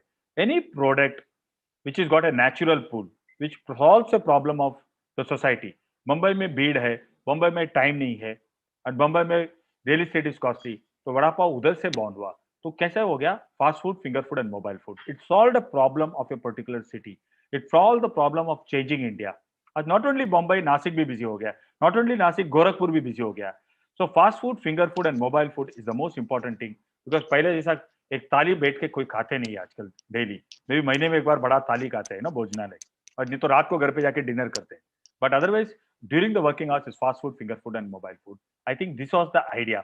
Can I have a big round of applause or some kind of feedback, thumbs up, if you are connected with me, so that I can see all of you? Otherwise, it will become a monologue. Can I see all of you? I want that claps. Yeah, that sign, that sign. Varun, you can talk on their behalf. You can give me a feedback. Varun, your mic is mute, Varun. I'm so sorry. I have been talking to you for a while, but I have not. I've actually. Hello. I'm like never heard. Amazing. Oh, lovely, lovely. So can you hear me, Venki? Yeah, I can hear. I can hear you. I can hear you. Yeah. So thank you, Varun. I like to take. I have done some 500, 600 live talks in business schools, in various big forums, and I'm used to this. What you call feedback and claps and communication. It's a big drama company, which when we go on stage and do it. So when Zoom, I'm finding it detailed. That's why yet, despite being Zoom, I want to communicate. Once in a while, come back and say that, how are you finding it? So what I did was, I said the journey of an entrepreneur. For any entrepreneur, it can be the same, what you call prototype. Inspiration होना जरूरी है. Because soda bottle inspiration नहीं चाहिए. नहीं तो क्या हो जाएगा? 3 महीने में, 3 साल में बंद करके चले जाओगे. Okay? So the whole idea is that inspiration होना जरूरी है. Get inspired. Find inspiration wherever. Find inspiration even in Shah Rukh Khan. Find like one of those movies of Amitabh Bachchan was a great inspiration for me. Diwar Purana, and he goes to this particular what you call first day of smuggler. He becomes a smuggler. The old Amitabh Bachchan movie Diwar. I don't know how many people would have seen it. And he's become a smuggler. Iftekhar makes him a smuggler. And उस जमाने में 1970s का movie था. Smuggler लोग का भी board room होता था. And Iftekhar is sitting with a coat shoot. Amitabh is also sitting there. And there is a tough villain that and Iftekhar says, we have to handle this particular situation. And कौन ये कर सकता है? It's a very challenging situation. And Amitabh Bachchan, on the first day of his duty in the smuggler's office, he says, मैं करना चाहूंगा. So Iftekhar asks him, Vijay, तुम समझते हो तुम एक काम कर सकते हो? And Amitabh Bachchan answers, मैं समझता नहीं, मैं जानता हूं मैं काम कर सकता हूं. मैं समझता नहीं, मैं जानता हूं मैं. For entrepreneurs, this kind of confidence. In fact, that scene inspired me so much that whenever I was low, I should look out for that thing on Google and see that Amitabh Bachchan's old Hindi movie dialogue. मैं समझता नहीं, मैं जानता हूं. That was a power. So I think as entrepreneurs, we should seek inspiration. As far as idea goes, keep on thinking about your idea for 3 months, 6 months, 9 months, maybe a year also, no problem, or 2 years. Not beyond that, नहीं तो तुम क्या काब देखते रहोगे, action नहीं करोगे. So I said inspiration, then is the idea, and idea takes in various forms. Like if you see logically, FMCG has covered most part of India in the brands. Unilever, Colgate, you can say Nestle, Procter and Gamble, and मुझे लगा कि food business को सिर्फ Domino's और McDonald आए थे. When I started business only Domino's and McDonald, and road में वड़ा पाव मिल रहा था, रोड में इडली मिल रहा था, रोड में बोलते इसको कौन ऑर्गेनाइज करेगा? मैं करूंगा ना, 15 साल कॉर्पोरेट फाइनेंस किया है. No, this was the thing. If I don't do this, if I don't build a brand in India, what did I do in 15 years of corporate finance learning? So I think learning is very important, and then maybe implementing for your thing. So I think learning and development is important. Some people will learn for 4-5 years in their corporate job or any other job, and then go and implement. Some people will do startup day one, and if he's lucky, otherwise he'll end up making mistakes and burn a lot of cash, and can do. So I think 4-5 years of experience is important. So inspiration ho gaya, idea ho gaya. Idea ke baad, the most important thing I want to say, especially in a consumer business, is branding or the brand name. Now, what is this brand name we are all talking about? Okay, and all my friends who are from advertising, they always say, Venki, English is aspirational. You should have an English name. Venki, English is aspirational. It should have an English name. And I somehow felt There is a sari called Nalli sari in the south. Can you call it Juli sari? Is it possible? Can you call Paneri sari as Mary sari? Can you call Murugan Sidli as Peter Sidli? Down south we have Murugan Sidli or Sangeeta Sidli. Can you call it Peter Sidli? Haldiram का भुजिया को Sam's भुजिया बोल सकते हो? I felt अंग्रेजी मारी होता है, देसी कारी होता है, and the name has to be देसी. If the product is vada pav देसी, देसी name होना चाहिए. और vada pav is born on the footpath of Mumbai. और मुंबई का अपना एक language है, पुड़ी, रापचीक, आइटम, मुन्नाबाई, गोली, and that's why we call it Goli Vada Pav. It should sound like Mumbai, and we gave it Goli. And all my corporate finance clients and bankers, where I told them I'm getting into the Vada Pav business, they also told me, "Kya Goli deta hai?" That's why we said Goli Vada Pav. I think this is one very important thing, that naming and the branding in a B2C business is very, very important. Now, I want at this stage some kind of claps or something so that we understand. Just show me the signage, that is more than enough. On your screen, I want that, yes, thumbs up, clap, and everything. So we all stay connected. Otherwise, Zoom becomes very challenging. Yeah. Now coming to the idea stage. What I am calling now is idea. Okay. Inspiration ho gaya, idea ho gaya, brand name ho gaya. Now we call it action. मन में तो सब कुछ अच्छा दिखता है, mind में तो सब कुछ अच्छा दिखता है. When you take it to the market, band बजता है. माइंड में तो सब कुछ अच्छा दिखता है, when you take it to the market, band बजता है. So mind to market is very important for an entrepreneurial journey. Some people are very good with ideas. Some people are very good with theoretical things. Some people are very good with Excel. But the real transition is, how do you take it to the market? That's when you get a core team, you get a brand identity, commit yourself to that business. We opened the first store in Kalyan because the rental was 15,000. I was born and brought up in a suburb of Kalyan called Dombivli. That's how we started the business in that particular area. Because the rentals were low, our childhood had gone there. There were so many friends we could seek for help. And when I was staying in Navi Mumbai and all, it was a corporate finance, It was more high fly and other things. So I went back to my roots, stayed there and worked there for the first 3 or 4 years, literally. And the first store started, and it was red and white tiles, uniform boys, uniform both acha pehna tha, red and white tiles tha, stainless steel equipment tha, photographs of vada pav, cheese vada pav, and all those things were there, and lights were there.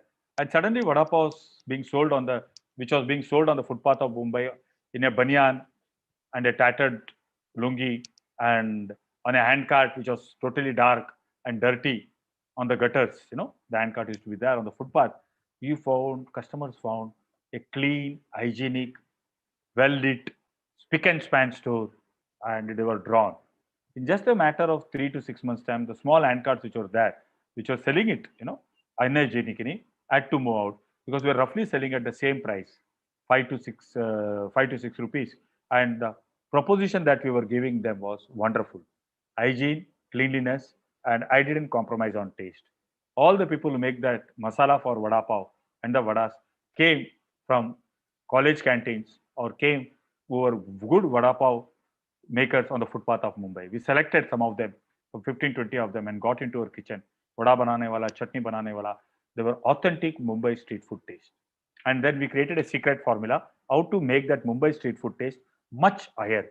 And we added 18 spices, which was a combination, and a secret formula was done. With their help, it took us 6 to 9 months to get it done. Otherwise, the taste-wise from the Mumbai street food, it was some 40, 50 times much better, the classic vada pav. And then we brought in hygiene, we brought in cleanliness, and then suddenly the customers flocked. And Kalyan ke bagal mein a place is called Ulhasnagar. It's full of Sindhis. And Sindhi लोग को तो नींद में भी business समझ जाता है. And they came and said, Venkat bhai, start franchising. And they said, franchising ka cost kya hai? I had thought about franchising in my mind, but I had not thought. I said after 2-3 years I'll get into franchising. But in the first 3 months, I had so much of franchisee inquiries in Ulhasnagar and Dombivli area, and we decided. I used to work for a company called Aptech, and I had a whole agreement of Aptech. And wherever Aptech was written, I made it Goli, and wherever computer education was there, I made it Vada Pav and gave it to my franchisees. And mind mein ek baar aane ke baad action. 15 dukaan khul gaya. We moved our central kitchen from a 200 square feet to a 5,000 square feet area. a beautiful central kitchen, tiles lagaya, equipments dala, and we started supplying to all the 15 stores from a state-of-the-art central kitchen. I invested 30 lakhs or 40 lakhs in that central kitchen. And some 25, 30 boys were working every day, night 10 o'clock. They used to boil the potatoes, peel the potatoes, make the golis. And then from there, they used to put it in trays through a refrigerated van, send it to all the 15 stores. Store level पे बेसन का paste में mix होके fry किया जाता था and चटनी भी यहाँ से सप्लाई करते थे एंड चटनी लगा के पाव के बीच में लगा के टिश्यू पेपर में रैप करके दे देते थे. I think this was the most important thing that we did was pilot. And 1 year we did pilot and the challenges started coming. There are many challenges, hundreds of them. But out of that, entrepreneur has to pick up few challenges. Wastage, pilferage, and standardization is what I picked it up. So सबेरे माल बनाओ शाम तक खराब हो जाता है. So wastage was killing the business. That was the reason why गोली से पहले एक भी धंधा नहीं था. Pan India restaurant नहीं था. Pilferage was killing the business because एक गोली का 2 गोली बना के बेच देते थे. Store boys, franchisees of store boys. So चोरियां होती थी. Third was standardization. अगर शेफ किचन में बदल गया तो टेस्ट चेंज हो गया. So imagine ब्रिटानिया बिस्किट का टेस्ट डेली चेंज हो रहा है, कोको कोला का टेस्ट डेली चेंज हो रहा है, पेप्सी का टेस्ट डेली चेंज हो रहा है. No, you can't have that thing happening, So taste changing was the biggest problem for all of us. So wastage, pilferage, and standardization was killing. And as entrepreneurs, you should say out of 100 challenges, what is that challenge I will pick up, which will help me scale up? I was looking at scale, because we want to do a national chain. So I said, scale कैसा हो सकता है? इसको attack करना है. So I went to IIT, I went to VJTI for technology, I went to Amul, I went to Lays, ये जो food में थे ना उनके पास सब. And I tried the ultraviolet rays of Amul. I tried the nitrogen gas chambers of ये. I tried some machinery done by some VJTI friends of mine. सब कुछ अच्छा था, but product का मजा नहीं आ रहा था, and it was not working. By that time, I had spent a lot of money, a crore kind of money. My savings had gone on this technology, wastage, pilferage, and all. My banker used to say, and my friends used to say, Venki, vada pav to burger नहीं बनेगा, तू जरूर beggar हो जाएगा. Vada pav to burger नहीं बनेगा, तू जरूर beggar हो जाएगा. I used to hear it every day. And one day the banker said, I can't stop. I have to stop, giving you working capital and all these facilities because you are bleeding because of wastage, pilferage, and standardization. Customer is there. I said, give me a week's time. And I came back to stay where I was in a Navi Mumbai STA in NRI complex. It's a beautiful place on the seafront, and swimming pool and clubhouse and other things. And I normally used to be in Kalyan most of the time, where my stores were there. Navi Mumbai was a thing. I took a break for 3-4 days and came. And it was raining and I was swimming. And I saw a middle-aged Sardarji there under the umbrella. And I went to him. Immediately, किसी को देख लिया तो entrepreneur थोड़ी रुक जाता है. My mind was, even though I was swimming, was on wastage, pilferage, standardization, technology. I wore my towel and went to him and I started talking. I would have talked to him for 10-15 minutes and he said, maybe I can help you. And he gave me his number. Okay, he gave me his number. And I kept his number and I started giving him missed call. Because I was waiting. गलती से एक struggling entrepreneur को किसने बोल दिया, maybe I can help you. You will not leave him. You will give him 200 missed call. And missed call के बाद वो कल्याण आ गए. उन्होंने हमें देखा, he shot our film. And then he wrote some notes. I said, who are you? He said, I'll get back to you. Maybe I can help you. I used to talk to him daily, chase him. And after a month, he called me to his factory and said, I have a board resolution from Chicago McDonald Corporation. And I have a board resolution from Chicago OSI Corporation, my parent company, that we both can become partners. I said, well, who are you? He said, we are the people who make a burger patty for McDonald's worldwide. And I went to his plant. On one line, the burger patty was being done. On the other line, Goli Vada Pav, Batata Vada started being done. We worked together, evolved that product for 6 to 9 months time because the American machines were suitable for burger patty and bread coated, non-spicy, but for a batata vada, which was gram coated, which would do, get fluffy, which will have turmeric, the entire conveyor belt will get spoiled. We had to find a solution, And it took us 6 to 9 months to make a batata vada like a street food taste on the American line. And with that, I found one beautiful thing. Our problem of wastage, pilferage, and standardization was solved. With the VJTI engineer's help, I did a fryer. 170 में flame चालू होता है, 180 में flame चला जाता है. Freezer से माल निकालो, फ्रायर में डालो, फ्रोजन प्रोडक्ट्स रहते थे. 9 months shelf life, so wastage was removed. Standardization because it was totally computerized and we used to supply the formula. And pilferage हो ही नहीं सकता because it would be like ice. And that's why I wanted to say, Paulo Coelho, you have a dream. The dream has come in the womb of the universe. It is a responsibility of the universe to fulfill the dream. The universe conspires to help you achieve your dream. At this stage, I want everybody to be unmuted and I want this round of claps. Claps, I want this round of claps. Can we have that?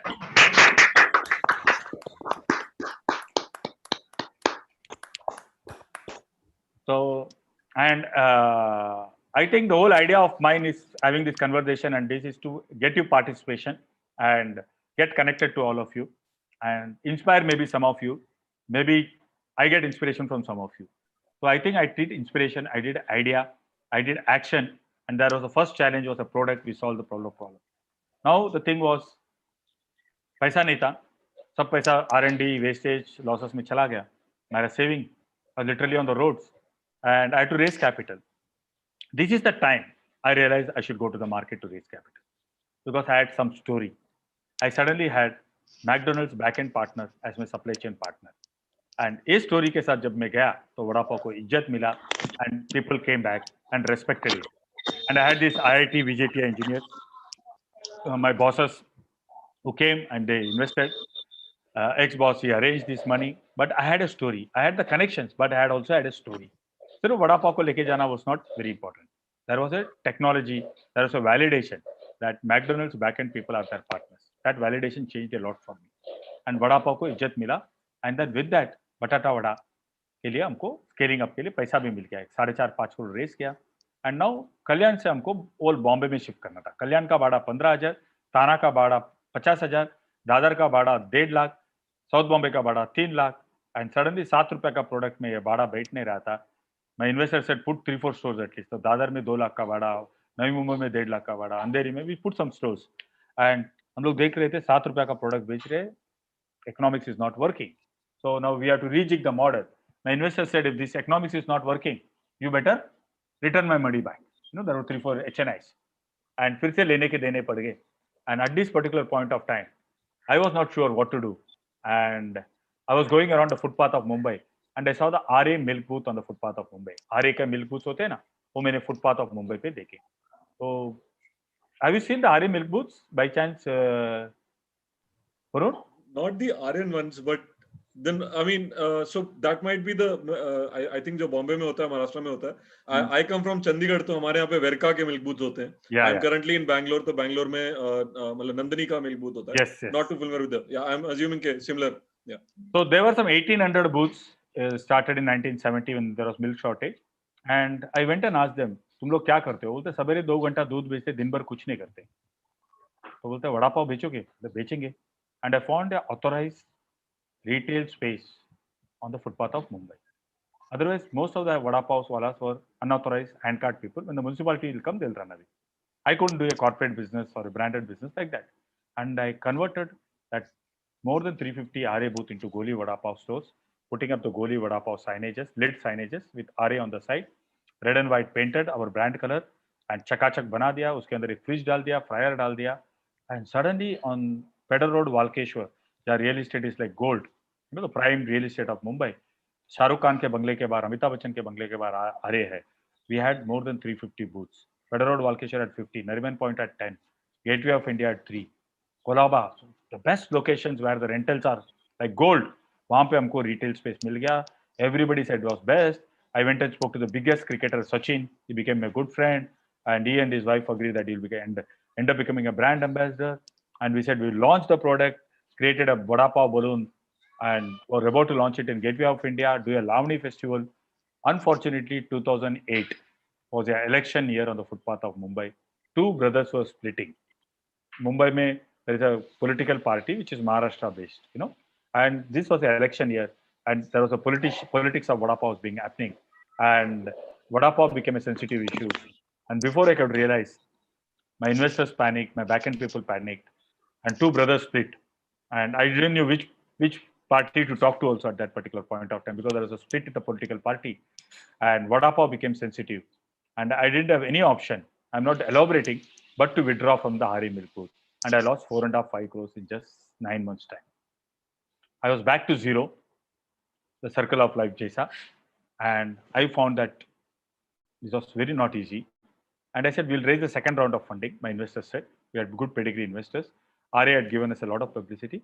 And we were about to raise the capital when Lehman Brothers, Satyam and Subiksha happened in just 15 days flat. And 2008-9 was the watershed in financial world. You all remember Lehman Brothers, Varun? Yes, absolutely. I remember Subiksha also as well. Subiksha. could have been the great Indian retail story, but yeah, folded up much earlier. Yeah, much earlier. I used to be in college at that time. Used to really love what they've done in the retail space. Absolutely, I absolutely remember it. Yes.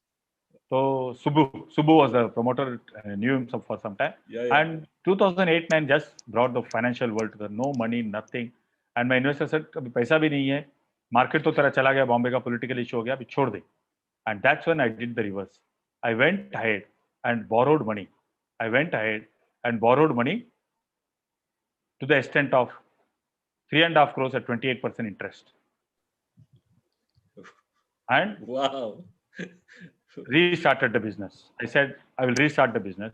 My investor said mad, friend said mad, pagal ho gaya, insanity. And I knew there was something can happen. You know, it was an insane time because all stores closed down. There was no money, there was no market and no manpower literally because you were not able to pay salaries. But a few people stuck by us, core team stuck by us.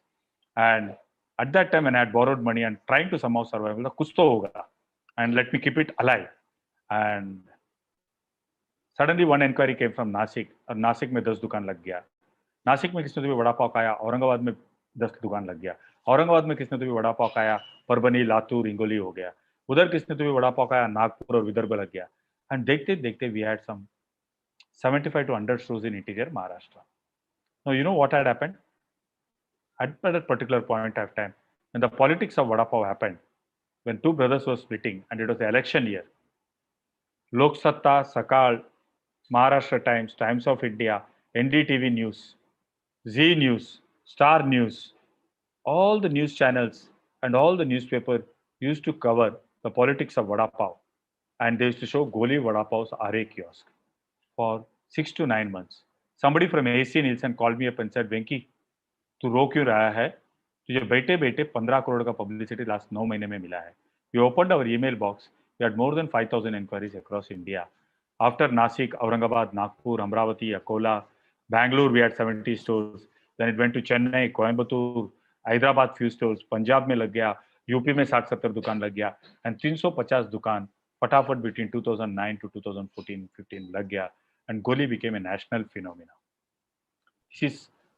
I had not planned it. Yeah, we can have that clapping session now. We can have that. This is amazing. So again, I would say, you have a dream. The dream has come in the womb of the universe. It is the responsibility of the universe to fulfill the dream. The universe conspires to help you achieve your dream. I learned this lesson when I worked with Kishore Biyani, when I was trying to raise capital for him as a consultant, as an investment banker. I worked with Provoke. I worked with so many entrepreneurs. And I saw that those entrepreneurs who don't give up, who have faith in their business idea, are the people who are able to build something tangible. So I want to give this beautiful example of Draupadi Vastraran, which is about, Draupadi had this hand on her sari and she was saying, hey Krishna, help me, hey Krishna, help me. Did Krishna come? No. When Draupadi gave both her hands up, Krishna came to help her. Krishna came to help her. This is 100% faith. So I think faith is the most important. Faith is the then you have to ask for help, right? Yeah, you have to ask for help. You have to ask. Yeah. And have that faith in that. So I think faith is one important thing that I want to share with you all. And second is courage. The story of the world is written in only one single language. And that language is called courage, courage, and courage. It is written by Paulo Coelho. All entrepreneurial success stories is courage. So courage दिखाओ, faith दिखाओ, patience दिखाओ, कुछ ना कुछ तो होगा. आप cricket देखते हो धोनी को बैटिंग करते हुए, आप क्रिकेट देखते हो विराट कोहली को बैटिंग करते हुए, आप क्रिकेट देखते हो सचिन तेंदुलकर को और गांगुली को बैटिंग करते हुए. 1 ओवर 40 रन रहता है लास्ट, बट शायद 2 नो बॉल 3 वाइड मिल जाता है एंड मे बी 3 चकड़ी लग जाता है. I think entrepreneurship is all about that, Absolutely. So this is amazing, Venki. Venki, we want to come to questions now in the interest of time. This is amazing. I would really wish to continue on this. Really, this is amazing. I mean, so I would like to invite Rishika again. We have a lot of questions actually. So Rishika, you want to take them one by one? Sure. I think the most prominent question right now that we can see is how did you decide the price and how did you keep the price so low? So this is a question from Sunny and Saurav, and a couple of other people have also hinted at this question. Let me add to that, Venki, if I may, before you answer it. In fact, I would say you've actually increased the price from your, from your push cart guy. So how did you manage to actually increase it to a price point while keeping it low in general? I think you're definitely competing with a burger of McD for $30. You're also giving me a vada pav in 30 or like $25. And then you are also having a cheese vada pav and so many other varieties. 10 minutes. Hello? Yes. So you want to talk? Yeah. Yeah. So one important thing is when we started a business, it was at 5 rupees or 6 rupees the vada pav. Okay. At that time, we were not sure. We wanted to establish ourselves. So the price was kept low. And the Bombay market में vada pav गली गली में उस जमाने में 5-6 रुपए में product मिल जाता था. And we were competing with them to try to organize. So I felt that starting में price low करना पड़ेगा, पर customer base बढ़ने के बाद धीरे-धीरे बढ़ा सकते हैं. But thanks to the RA Milk Booth, thanks to the politics of vada pav, I was pushed out of Bombay. And vada pav is typically Bombay and Pune and little in Nasik. Otherwise, even Aurangabad में नहीं था, even Nagpur में भी उतना cult following नहीं था. And interior Maharashtra में उतना नहीं था. It is a typical Bombay and Pune food. And when we went to those places, people, and when we went to Bangalore especially, when we went to Chennai, when we went to Delhi, when we went to, vada pav was only heard. Nobody had eaten it. Whenever they come to Bombay, they used to eat. It was not a staple food of those regions. And when we had taken it, we didn't have any competition. It was like a pizza and a burger going. So Bangalore में जाते ही हम लोगों ने 15 रुपया में start कर दिया. And by the time we became 1 year, it became 20-25 rupees, So, and we also introduced varieties of vada pav. Cheese vada pav, palak makai vada pav, mixed vegetable vada pav, masala vada pav, that is samosa का मसाला का वड़ा में डाल दिया और मसाला vada pav हो गया. A samosa in UP will sell at 7 rupees or 5 rupees. But a masala vada pav will sell at 35 rupees. So किसी ने vada pav उधर मिला ही नहीं था. So we went into markets where vada pav was only heard. So in a new market, it was like a burger and a pizza. So our pricing became 25, 35, 45, 55. In Maharashtra, it became 20, 25, 30. So Maharashtra में little हम लोग थे. But we went into virgin territories. We didn't have competition. We had competition from the local food, samosa in UP, idli dosa in Bangalore. Okay, maybe what do you call aloo paratha in Punjab. Okay, local dish competition was there, but we never had. So we could actually do bold pricing. That's great. So I have one more question from Hindu College, Kapish Chalan. I think you've already covered a little bit of it. He's always admired the maintenance of quality standard of Goli Vada Pav, but businesses are not able to meet these standards sometimes. So as we always look at rule of thumb, so he's asking, what is a rule of thumb entrepreneurs must keep in mind for this aspect of a business? So what is the rule of thumb that an entrepreneur must keep in mind when they are setting quality standards? Or is there a rule of thumb? If it is B2C business, the quality standard has to be there. I will tell you. As far as the product goes, on the service side, we still have a challenge in our franchisee business. What I would like to give. But below 50 rupees, below 100 rupees product ke liye jo service hai, okay. But on the service side, I still have a huge benchmark. But at a product level, it can't fail. The quality standard has to be fixed. Consumer will go for quality. Even एक standalone single restaurant अगर अच्छा चल रहा है, उसका quality अच्छा है, उसका cleanliness अच्छा है, उसका hygiene अच्छा है, उसका product का taste अच्छा है, इसके लिए people खाते हो. So without quality, nothing moves. And India में तो taste, yes, India में उतना hygiene नहीं देखते हैं street food में सब, तो hygiene cleanliness नहीं है, but taste तो जरूर देखते हैं. और बीड देखते हैं. दूसरा psychology factor बीड को देख के बीड आता है. That is also very, very important. So taste, and in modern times, I would also say service times and cleanliness times, important if you want to do a bigger brand. And definitely you have to get that right location to get the crowd. So crowd and quality is very important. And I think, Venki, if I could add from what I've learned from you, right? I mean, your customers, both who love you and who like kind of hate your product, I think they kind of teach you this, right? Yeah. Because आपके customers ने franchisee खोला जिस तरह से आप बता रहे थे, from one place to the other. People who were actually eating at your joints, they were actually opening up, in like their places. And I'm sure the people, if you were listening, and I'm sure you were, and that is why you kind of innovated, आपने fryer बनाया, आपने इतना कुछ किया early on. I think that really set the ground for you to do what you've done. There was a big thing. There was a big vision. There was a large vision. I never wanted to make ends meet for my family. I wanted to make a statement in India. I wanted to make a brand in India. So that the large thinking was always there. Big thinking, big vision was there. So उसके लिए हम जो भी कर रहे थे to make it a national brand.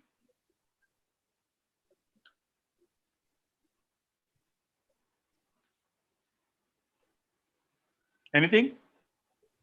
Rishika, do we have more questions?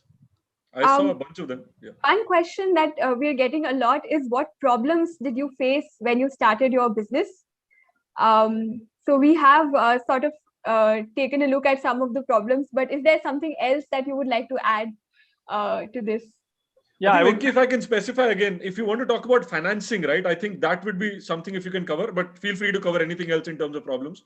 But access to finance, I think a lot of us kind of struggle there, whether it is lending, आपने 28% पे loan ले लिया उस समय, it speaks volumes about your conviction and the courage that you have. But I think finance को लेकर के या कुछ और अगर आपको लगता है जो challenge you might want to cover which you haven't covered yet. See, funding is a one very important thing, and it's a perennial activity any entrepreneur will have to do it if he wants to scale it up, you know. So I also have this thought process, big thinking, but I always say small is also beautiful, you know. Small is, एक दुकान लेके चलाओ, एक market में चलाओ और अच्छी तरह से करो, peace of mind है, and what you call, so not everybody has to have that big thinking. Big thinking looks beautiful, but how many Kishore Biryani can you have? You know, how many Dhruva Ambanis can you have? So the whole idea is that India is such a big space. तुम अपना लखनऊ में तुमने एक restaurant खोला और वो चलाया, बहुत अच्छा है, बट अच्छी तरीके से चलाओ. आप 10-15 साल में उधर का आप मल्टी मिलियनर बन जाओगे, no. Daily, everyone making a profit of 5 lakhs, 3 lakhs, or 3 lakhs, आप बन जाओगे. So that is not a problem at all.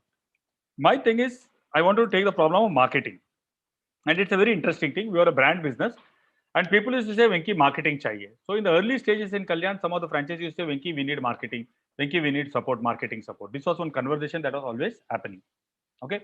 And at this particular point of time, one boy who had done his MBA on a franchise, and he said, we need marketing support. I said, okay, and bill ले दिया है, अब बांट दो आपके local area में और marketing करो. No, so uncle, we want television में ad, newspaper में ad, big, no, because we are taken your franchises.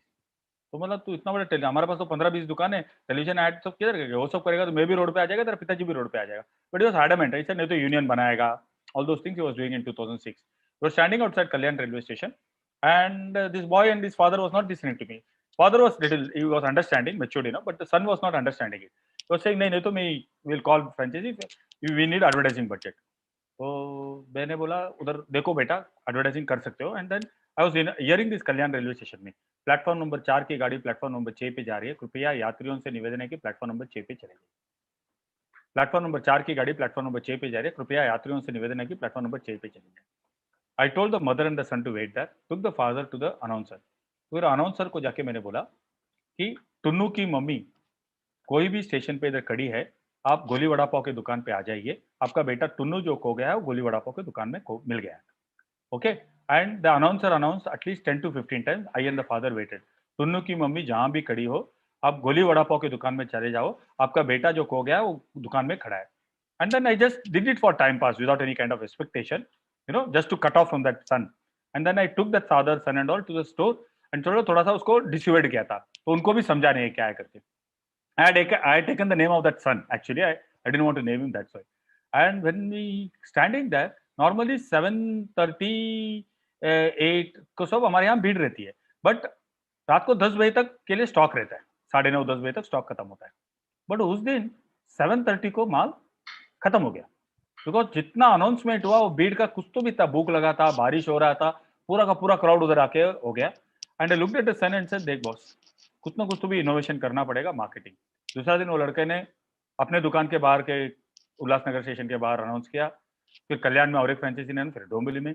तो हर दिन कोई तो कोने लगा और वो गोली वड़ा पाव के दुकान में 3-4 महीना ये चीज चला. And we got a lot of publicity. And my railway station authority सारे सिंह, जो भी गुम जाता है वो गोली वड़ा पाव की दुकान पे मिलता है क्या, और डेली 4 जन आके अनाउंस करके जाते हैं, नो, कि एक हो गया करके. He stop doing it. But by that time I had established a trend that marketing is innovation, you don't require deep pockets to do marketing. In fact हमने उस वक्त एक गाना भी बनाया, because people are asking for marketing, I didn't have anything, television, newspaper. So Andheri Lakshmi industrial estate है, अंधेरी जगह, जहाँ पे काफी बिहार यूपी से लोग आते हैं म्यूजिक डायरेक्टर बनने के लिए, फिल्म डायरेक्टर, एक्टर बनने के लिए. उधर एक कॉफी डे वहाँ बैठते हैं. I've seen them many times because I'm born and brought up in Mumbai. I went to Andheri Lakshmi industrial estate के उधर से उधर का जो कॉफी डे में जाके बैठा और वहाँ जाके बोला एक सीडी बनाना है. तो पहले वो लोग बोलते हैं 25 लाख का एक म्यूजिक सीडी बनेगा, फिर वो 1 घंटे के बाद 2 कॉफी होने के बाद बोलते हैं 10 लाख में बनेगा, फिर बोलते हैं 5 लाख. फिर मैंने 25,000 उसको दिया और एक म्यूजिक सीडी बनाया, 25,000 रुपये में बनाया. And it was a audio CD. केत गए बाबा बाजार गई माँ, गरम गरम गोली तू कैले बबुआ, माझ्या ढगाला लागली कळ, पाणी तेम तेम गळ, चल र राणी गोलीला जाऊन खाऊया vada pav. You know, all those conversation. Beautiful song, चोली के पीछे क्या है, गोली के अंदर क्या है, और एक पूरा गाना एंड गोली गोली गोली वड़ा पाव गोली, वो सीडी बना के दे दिया रिक्शा वाले को। कल्याण में जितने रिक्शा वाले हैं उनको सीडीज दे दिया, उसका एक कॉस्ट आया था वेरी चीप में बना दिया। उसको बोला महीने के एंड में आके एक वड़ा पाव खा के जाना, So all the rickshaw wallahs will come with their families. It's worthwhile. But इतना हमारे लिए customer base का कमी ही नहीं गिरा. So I think these are some important things that we kept on doing on marketing front that I wanted to share. क्या गोली दिया है वेंकी सर, मजा आ गया मार्केटिंग में. And on that note, Venki sir, thank you so much. I would like to salute you, sir, for your entrepreneurial spirit. I think बहुत मजा आया मुझे honestly, and I'm sure सबको मजा आया होगा to actually hear your story. Thank you so much for taking out the time today. It really means a lot to us, and love to keep in touch with you. Thank you. Thank you, Varun. Take care, sir. Thank you. Bye. Bye. All the best for you. Thank you so much. Thank you, sir. It was really nice. Now we have Mr. Abhishek Banerjee. Yes, Mr. Abhishek Banerjee is here. So I would just like to briefly introduce Mr. Abhishek. He is an IIT plus IIM graduate who has ventured into establishing his brand Tigonis. I hope I'm pronouncing it correctly, Mr. Abhishek. Please correct me if I'm wrong. Right out of B school, he established this brand, and he opted out of campus placements and went after his passion of creating something of his own. And he wanted that it should add immense value to hundreds and thousands of lives. Now this brand has spread over entire Eastern India, and in a very quick time, it has emerged as a flag bearer of quality, trust, innovation in the building materials and construction chemical space. He's focusing on innovating channel strategy, lean manufacturing, and strong branding to develop one of the fastest growing brands in the sector.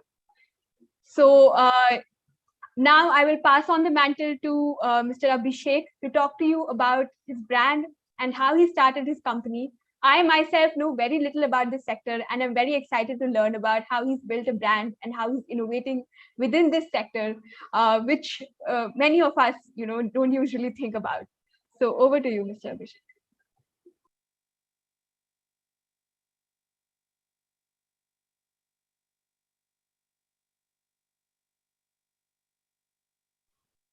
We can't hear you.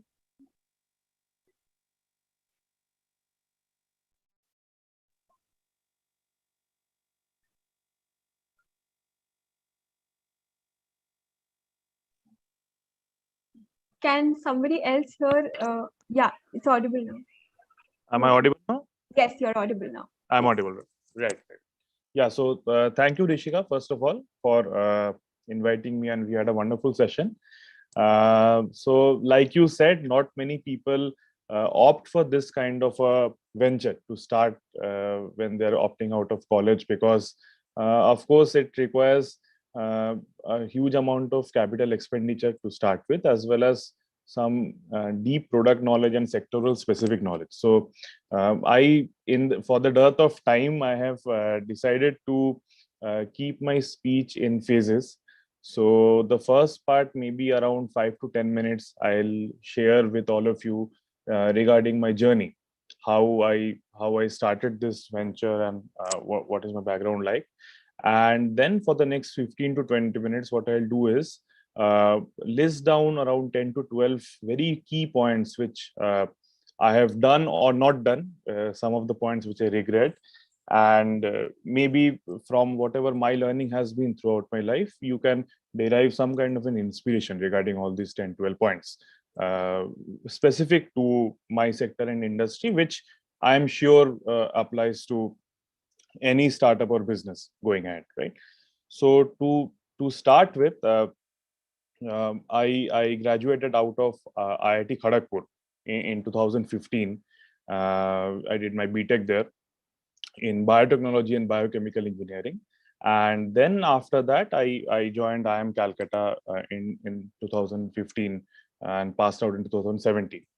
So this entrepreneurial seed, the Kida, which was there always inside me. In fact, right from the time I passed out from my school, I had it in my mind that I'll do something of my own. I'll start a business. I was absolutely not sure in which segment or which industry, how I will do it, how I'll get the funds required, the knowledge required. But that thing was pretty clear within me that I'll do something of my own. So accordingly, what I did was, even during the time when I was studying in IIT Kharagpur, so there were times at the end of every year. I'm sure most of you are college students, so you'll relate to this story. So you have to do internships at the end of every year, and so specifically, instead of doing very highly technical internships, I would go to different manufacturing facilities, different kinds of industries. So be it into glass factories, be it into beer manufacturing plants, then there were cement factories, pharmaceuticals. So to get a variety of experience and exposure as to how different Indian industries operate, how different processes are done. So the same thing carried on, and I really wanted to get MBA degree because I knew that I would not have a corporate experience. There was a high likelihood because I would get out of college and try to do something of my own. So even the subjects which I took during my MBA course, which might be very useful for all the college students also watching. So there was a good combination of all the streams required. So one thing is very important, if you are doing a business on your own, so you need to have good clarity in each and every financial function, because in the initial part of your journey you might not be able to hire specialists in each and every position. That is not a possibility. So you need to understand basics of finance, marketing, basics of HR, logistics, supply chain. So that is how I designed my curriculum while I was doing the MBA as well, because I knew I had to go ahead on this journey. So now coming to how I started this particular company of mine. So the name of the company is Bengal Building Solutions Private Limited, and Tigonis is the brand under which we are selling all this range of building and construction chemicals. So this idea came to my mind when I was just entering second year of my post graduation, my MBA in IIM Calcutta. So I was really fascinated with manufacturing, like I told you all, and especially in this particular segment where there was huge gaps. I mean, there were a few players who were giant MNCs in different segments, but at the same time, there was a lack of focus in end-to-end segment of all the products. There was no second or third brand. Number two. Number three was there was hardly any kind of innovation or eco-friendly new age kind of materials that was making any kind of breakthrough in this particular segment. So I saw that there was a gap, but at the same time, since it was not a technologically enabled segment, so there was some amount of capital expenditure that would be required. There would be a manufacturing facility that would be required. So I really did not think of how I will do it, but I had to give it a shot. So that is how I started doing all kinds of market research, gaining tremendous knowledge about the products, our competitors, our industry, what happens, how to operate plants, market products. So that is how, like people say that if there is a will, there is a way. So I tried to figure out my path in that way. So initially, I got in touch with people who could help me design the products. So I uh, got in touch with some technical people who, along with myself, we figured out a range of around 4 to 5 products that would mainly be in the paint, styles, construction chemical segment. And we thought that we'll enter the market somehow and see if we get some kind of traction. So initially, right out of college, what I did personally was I got in touch with around 5 to 10 manufacturing facilities in West Bengal. So I belong from Calcutta, and Calcutta being my domicile and Bengali being my mother language. So I was comfortable in working out of this area to start with. And initially what happened was I convinced around 4 to 5 plants to get the products manufactured by them, and I would own the brand Tigonis. So it was a toll manufacturing contract which happened. So why was it essential? Number one was I wanted to understand whether the product would have traction in the market. Number two is, will I have customers who will look for my products, because this particular segment has absolute cutthroat competition, as you can understand. So these were some of the challenges. So when I went to the market with a very small team of people who I got through, mainly through my connection, as well as people who were really interested in building something of their own, I managed to crack open some dealers and retailers in South Bengal with these ranges of products. Then with time, what happened? The product started getting demand, and the kind of quality that we had maintained, as well as the kind of service support which we were giving to our existing dealers, they started wanting for more. So then there was some issues in terms of quality standardization, which Venkatesh also mentioned, as well as the supply chain, which normally happens if you do not have a plant of your own. So that is the point when in early 2019, I, along with my team, realized that we now have to get a mother plant of our own. So we went ahead with that thought, and again, by getting connected with a lot of people from the industry, a lot of people who wanted a young venture to prop up in this particular area. So in almost record time, we set up a manufacturing facility, a very state-of-the-art manufacturing facility, for initially manufacturing 4 to 5 products.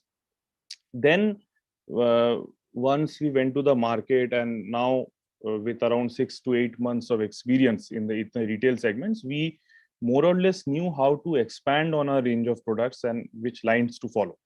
So we got our business separated in 2 verticals. One was a retail segment in which all our products would be sold through the dealer distributor retailer model. And then there was another channel of sale, which was the B2B segment, in which we would get hold of institutional clients, which are mainly the real estate companies, promoters, builders, constructors. So that is how we set up our sales team and our distribution network, right? So after the plant was put up, we focused heavily on R&D development, and we split up our company into 3 specific segments, which was the paint segment, the tiles and marble segment, and the construction chemical segment.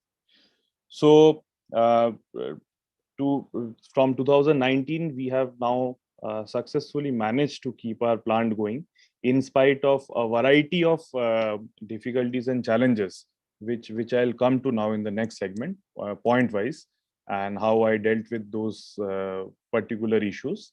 So currently, just to give you a feel of what our business is doing, what the Tigonis brand is doing in this small span of 2.5 to 3 years. So our products are now almost 20 plus. We started with just 4 to 5 products initially 2.5 years back. So we have 20 plus products now in 3 segments, which I mentioned. And our products are now available across Eastern India. So we have now focused in Eastern India, and there are around 6,000 to 7,000 counters, which are our dealers, and they are paint counters, tile counters, hardware counters, cement counters, people who keep our products on the shelf, and that is how it goes to the consumers. So that is the spread. In terms of the B2B segment, we have close to 100 clients now, which are present now in South Bengal. And mind you, in all these areas, we are going directly head on with all the big giants in the industry, like Mr. Kashyap was saying during our panel discussion. So I'll get to how this thing was possible. I mean, how we were managed to break through this extremely difficult competition in the market and establish the product. Another thing which we have managed to do is get associated with close to 10,000 masons and painters, people who regularly use Tigonis products and are very, very attached to the brand completely. And without their help, it would not be possible for all our dealers to survive, because they are the ultimate decision makers. So given all that, in a short span of around 3 years, we have provided indirect employment to at least 300 people now, because our supply chain, we have backward integrated to some extent some of the raw materials which we required, as well as we have given huge amount of employment to the local people in the village where we are operating the manufacturing facility. So these are all the effects which happen when a small facility comes up in the outskirts of a city, right? So this is in brief about the venture that we are doing and about myself. So now I'll just run you down along the challenges and the some of the activities which I did which were wrong, or some of the activities which I did not. And I feel that if I could have turned the clock around and started once again, these are the things which maybe everyone who is getting into business should do, right? So the number one point which all young entrepreneurs think of is funding when starting the business. So uh, my suggestion and what I did in this business very clearly is that you should not focus your entire time and effort towards just getting funds. So most of the people nowadays, I have also seen that people glorify funding to a huge extent. So out of 1000 startups, a company which has got heavily funded by a VC or a PE fund would make the news first, but not a company which is running profitably year on year. So that is because entrepreneurs always think that if you are able to generate funds for the business, that is the end game. But from my personal experience, that is hardly so. I initially tried to do that, but then I decided to run the business and started in a much smaller way and focus on the product and the market instead before getting the funding. So that is point number one, that you should not run after funding. You establish your product brand in a small way, get a traction from the market, funds will definitely follow you, right? So that is the first point. Coming to the second point, in terms of the product which I mentioned. So whatever business you are doing, you should always try and identify the problem which you are solving. So in the long term, a brand will never be able to survive if it is just a me too brand. So there has to be some or the other kind of a value proposition, or a gap in the market, or a demand which you, through your products and your offerings, would like to solve going ahead in the market. So when it came to Tigonis, like I had mentioned earlier, we were trying to solve the problem in which, under a particular umbrella brand, we would provide an end-to-end array of building and construction materials. So what happened was, whenever we went to a particular dealer who was, let's say, associated with a company of ours, let's say Berger Paints, or let's say Asian Paints, or some tile adhesive company like Sika. So what happened was, whenever we went there, because of the varied and diversified range of our products at an economical price with a similar or a better quality, the dealers, being businessmen themselves, always wanted to try a new brand, because they would of course have better margins, better services from the new company, and to some extent a better working relationship, right? So that is the problem which we identified. And in fact, I can proudly say that after our product range and portfolio launching in the market, many other companies in Eastern India have followed us, in fact. So they have followed some of the other products which we were doing while going to the market, because they were not being able to compete with us, honestly. So that is the second point which I would like to stress, that you should figure out a problem which you are solving. So startup karna hai bol ke I am doing a business will never work in the long run. That is for sure, right?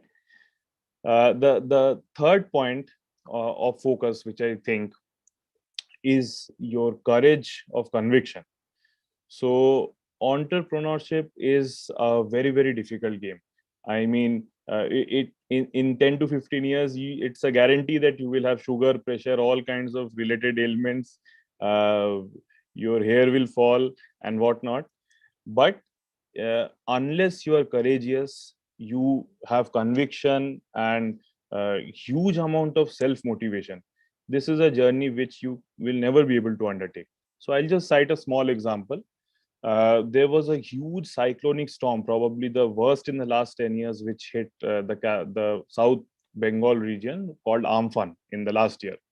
So we were just in the COVID lockdown phase, and as such, the building materials and construction chemical industry was struggling at that point in time.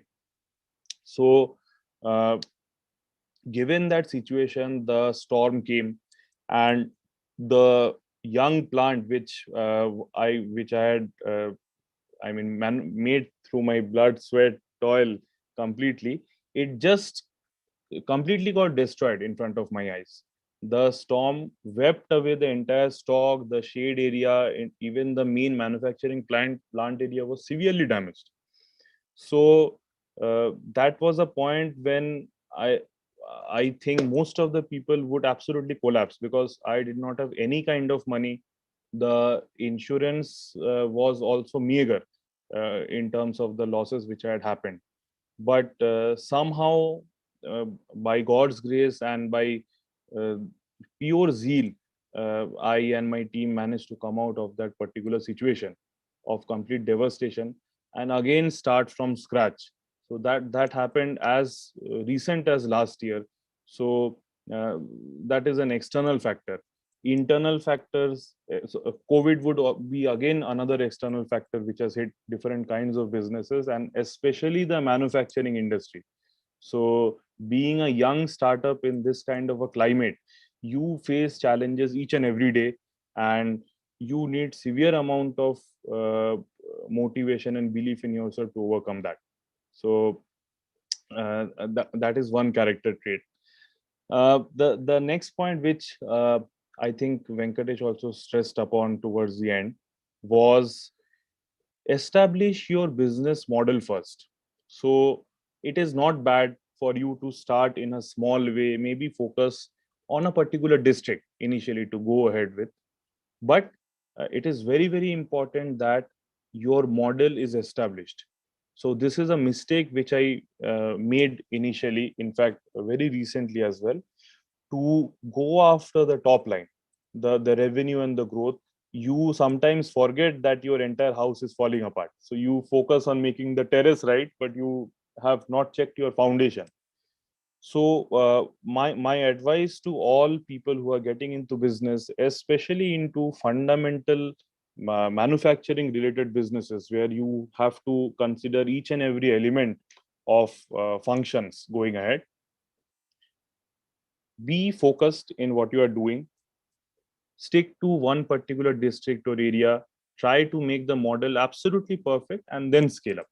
Otherwise, the faster you rise, the you will fall down with double the speed, right? That thing is bound to happen. So a small and controlled business with a successful model is the way to go, right? So that is one point which is of extreme focus.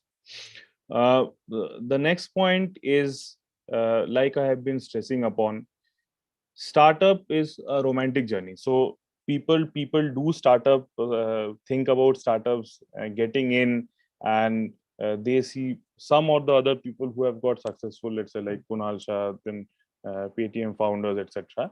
But what they forget is that startup is also essentially a business, and a business at the end of the day will always run on profits, right? So this profit orientation in the midst of all this glamour and romance sometimes goes out of your mind. But that can never be the day, because if you are in your business for the long run, from day one, your focus should be on the bottom line.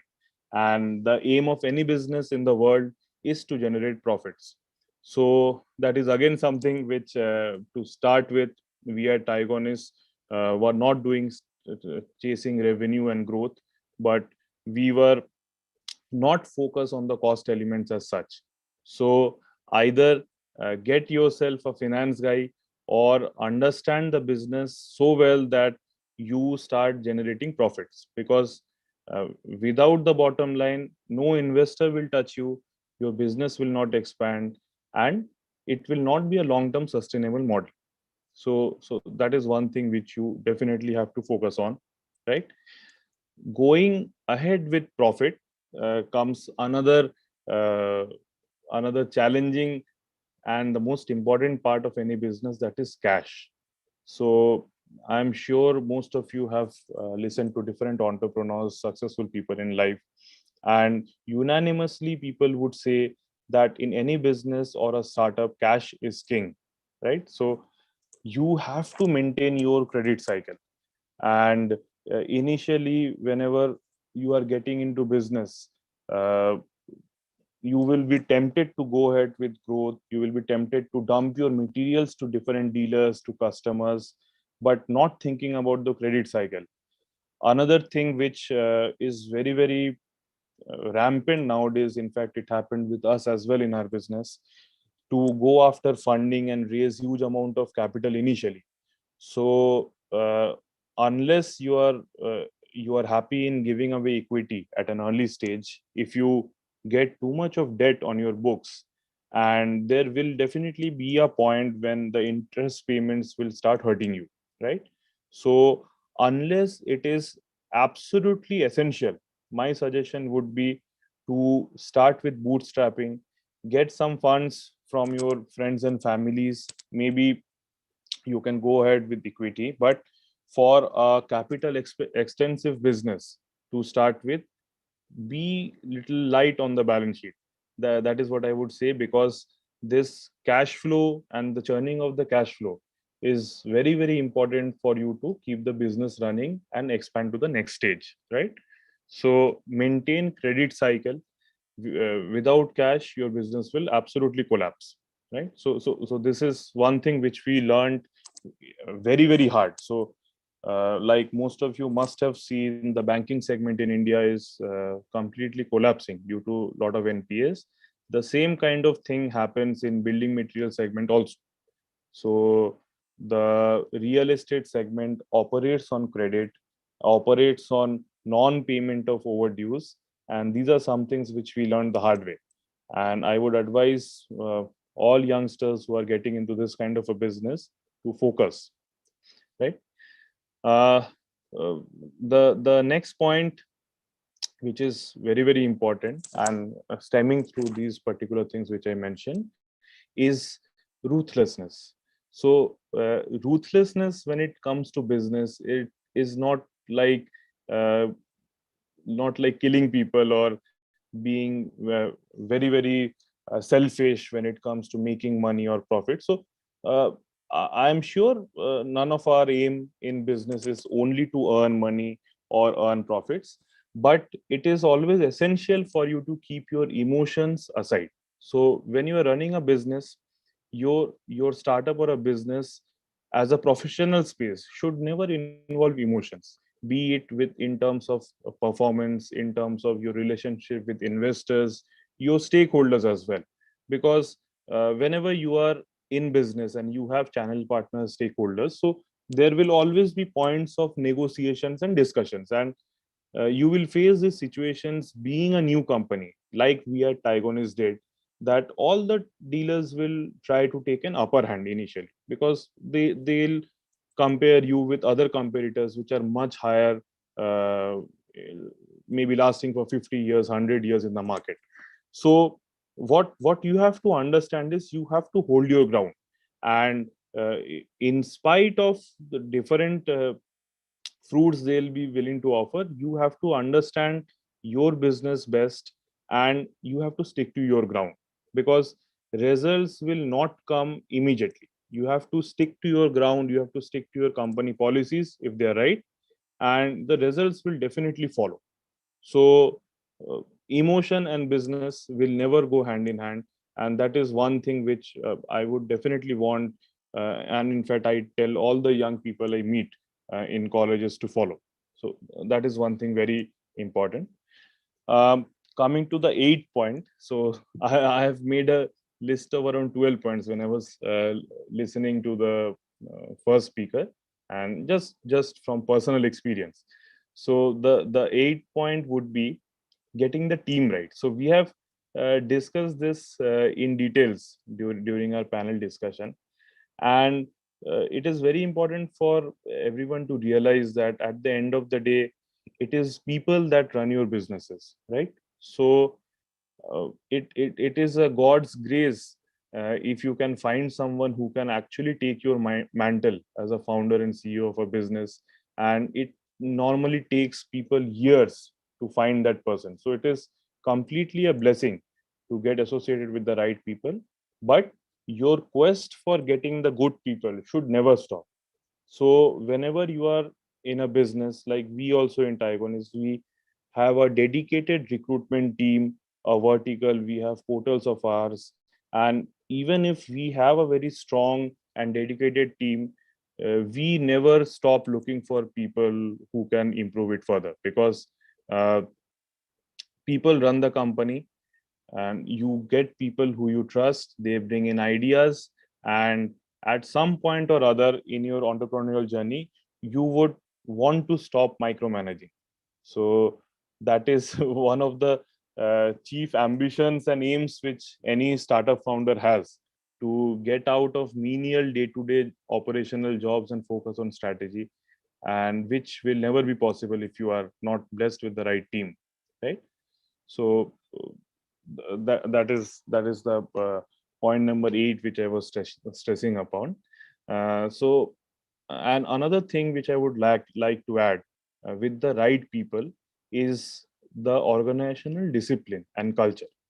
So you being a business owner, let's say you start your business in about a year's time out of college, the organizational discipline that you yourself start building from day one, even with a team of let's say 1 or 2 people, will be there to stay. And people in your organization down the years, maybe when you have 1,000 people in your company, so all these people will look up to you as a founding member. And no matter how relaxed you are, you might be fun loving, they can be your friends outside the office as well, but there is a culture and discipline which any company follows. And all the great companies in the world, all the startups which have started out of the garages as well, they have a very distinct culture and discipline which has to be done. So at Taiwanese also, initially we faced this problem. We trusted people a lot, and we kept them as they were, but ultimately with time we realized that as a owner, as a business owner, as a founder, you need to set some principles right, which would be followed later on by your team members. So before starting, you should definitely keep this in mind, right? Now coming to the important points, some points which are to some extent not completely applicable to my particular business, that is technology. So in this world and age, and especially in these dark times that we are, given the COVID and the lockdown situations in different areas, what you need to understand is any business or any entity which is not adopting technology to some extent or completely will be always in a direction of doom. So for businesses to survive this day and age, you have to think of technology as an enabler and somehow get it intertwined within your business model. So what happens is, we being a business, we being a manufacturing company, a core manufacturing company into building materials and construction chemicals, it was very difficult to think of a way in which technology could be integrated. Because let's say आप घर बनाना चाह रहे हैं, so normally customer कभी ये decide नहीं करते कि मेरे घर में पेंट क्या लगेगा, कौन सा टाइल लगेगा, सीमेंट क्या यूज हो रहा है, लोहा क्या लगाएंगे आप. So normally these decisions are kept with your दुकानदार, जो डीलर है, रिटेलर शॉप है, या फिर आपका कोई पेंटर है, मेसन है घर का. So they are the influencer in these cases. And these influencers, the painters and masons, how will you integrate them with technology? That was a big challenge which we were facing initially. And in fact, whenever a customer would also try and purchase our products, they will have to go physically to any shop to get the products. But somehow, in spite of all that, we managed to get technology and tried to connect with as many people as possible through some common platforms in different places. And by that, we were able to leverage. So might not be important completely for our particular business, but for any business at this stage in time, you have to get technology, right? Coming to the second last point, would be the knowledge and the training part. So I am sure that this thing cannot be stressed as much. I am a firm believer in this particular notion that whatever activity you are doing as a business owner, or even if you have team members who you want to perform to the maximum extent, without particular knowledge in that sector or in the function that person is operating, you can never be successful.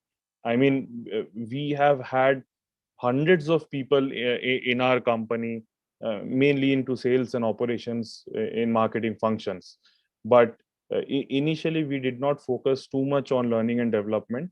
But we have realized now, and in fact, we have followed this, that we follow a rigorous, at least 10 to 14 days training and development program for anybody who enters the organization. In fact, as a business owner, I myself, or in fact, all my other peers also in the industry, anybody who is successful, they have to devolve, I mean, completely absorb themselves into their sectoral knowledge, or as a matter of fact, into anything related to business. Without that, your company will never be able to perform. So, study, work hard, and interact with as many number of people as you can while during the days you are in college, right? And lastly, as a company, as Tigonis, what we have managed to do, we have managed to keep excellent customer connect. So for any business which is consumer oriented, where there are thousands of stakeholders, you have to understand that customer is God. Without the customer, neither will we survive, nor will any business in the world survive. So whatever you are doing inside your business, you have to think from the perspective of a consumer and a customer, right? So your customer is basically who you are selling to. Your consumer is the person who it is being sold for. So if you don't focus on these two elements from day one in your business and find a way of connecting with them on a regular basis, even being business owners, your business is not bound to succeed. So that is what we have maintained. In fact, I also myself try and focus at least 80% of my time in connecting with our customers, right? So in short, I think I have taken too much time, and I could go on for the entire day, but these are some of the learnings which I had from my very small and young journey. And if there are any questions, then definitely I'd like to answer. So thanks so much, Abhishek. It was very heartening, to see a fellow IITian charting a very sort of different path for themselves. So a couple of questions that we have. The first one comes from Gaurav, right? Since you are the only one who's sort of more, hardcore into manufacturing services, what kind of risks and sacrifices have you made? And, does one such kind of enterprise demand? Right.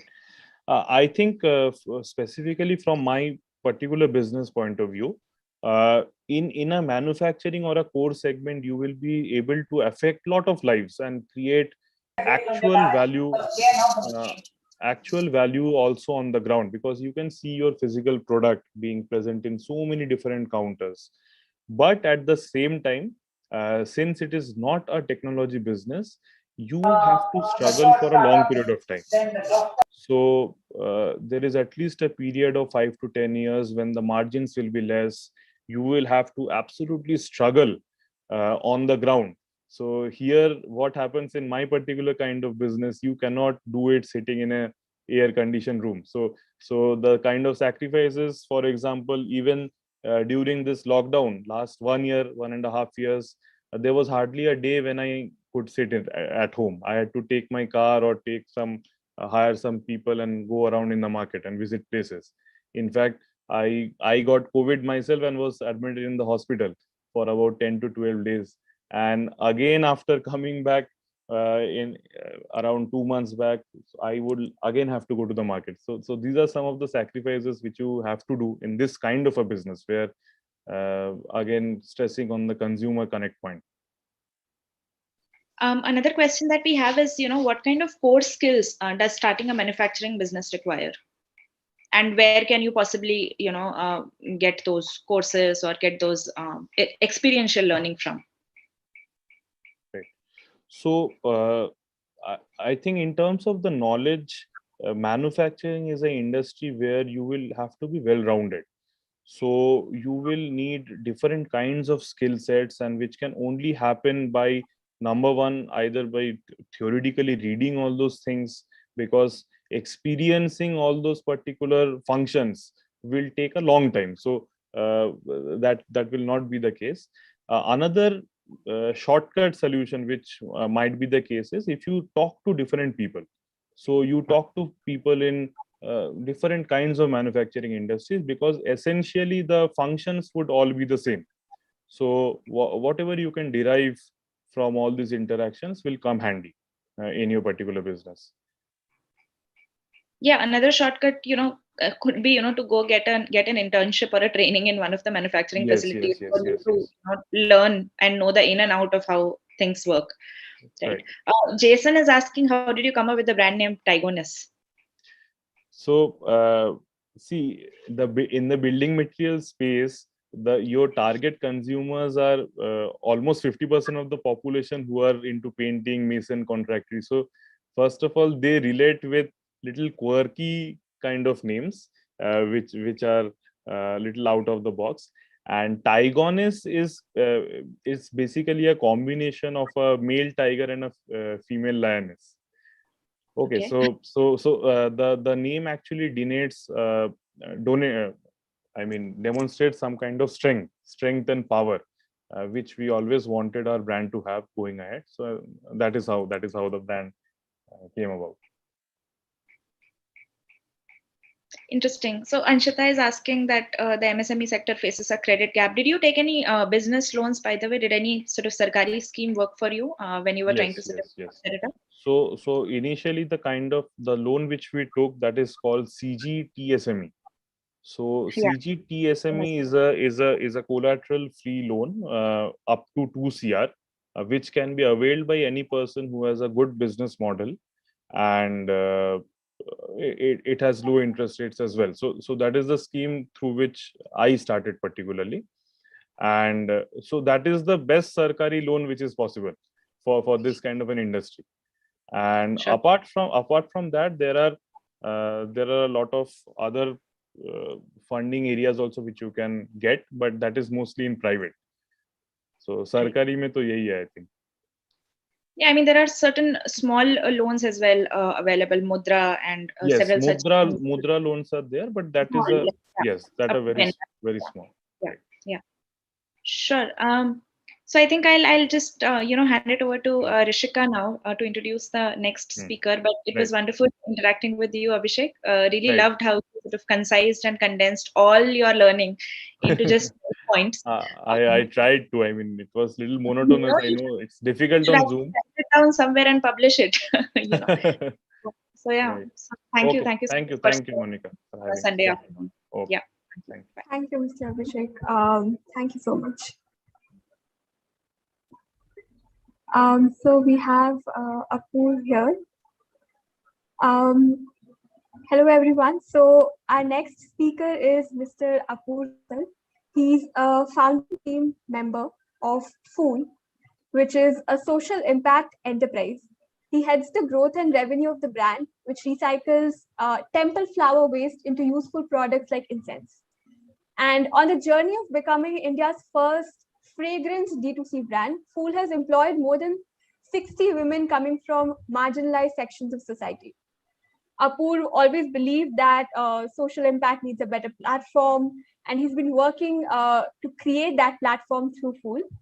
His previous experience has been in fintech and e-commerce startups, and we are excited to hear his journey from in his own words about some of his decisions and how the corporate sector and how he's taken this step into a social enterprise, and what is the challenge and what is the motivation behind building this brand, building this social enterprise that he's building. So over to you. Okay. Yeah, hi Rashika. I am not so sure how many people are awake. It's a Sunday afternoon. I'm hoping there are people who are awake जिन्होंने mute करके रखा है, but are still listening to us. So, acha, okay, sorry, those were my puppies. So I actually happened to hear the entire conversation that you guys had with Venkatesh sir and then with Abhijit as well. Fantastic insights. What I'll do is I will keep it short. I'll spend about 10 minutes on my journey of how I came into Fool, what were the circumstances, what have I actually done at Fool, which sort of got us to this stage. And then we'll keep the forum open for questions, because my understanding right now over here is that we are speaking with a lot of young students who may or may not take the entrepreneurship journey in future. I think I'd be able to add a little bit more value with respect to the questions that they have. So without further ado, so I started off with Fool as a founding team member in the year 2019. Before that, what I was doing was I was working in Bangalore.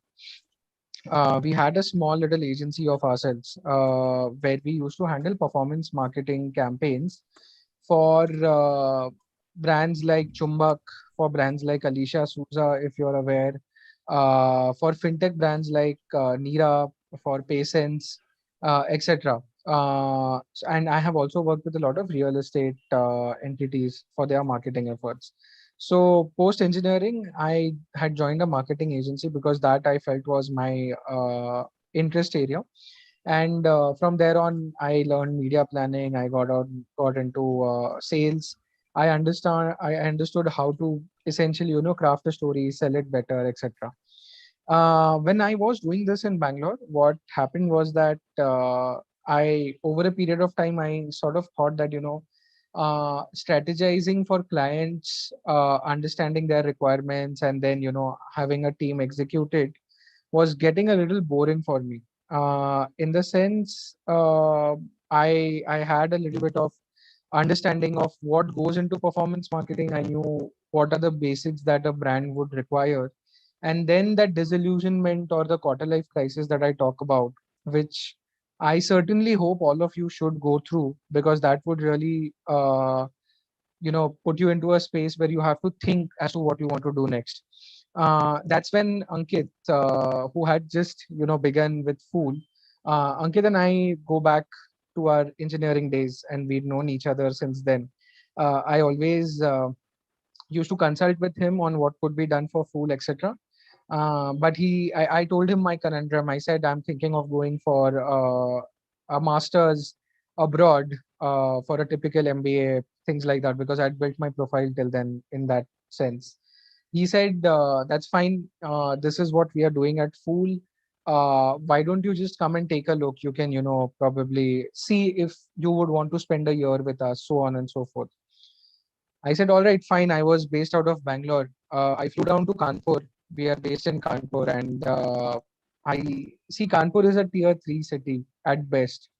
Not the kindest with respect to the weather, not the best with respect to the kind of metro facilities that you get accustomed to living in cities like Delhi, Bombay, Bangalore. So for me, that was like a bit of a shock, seeing that, there's not much to do over here.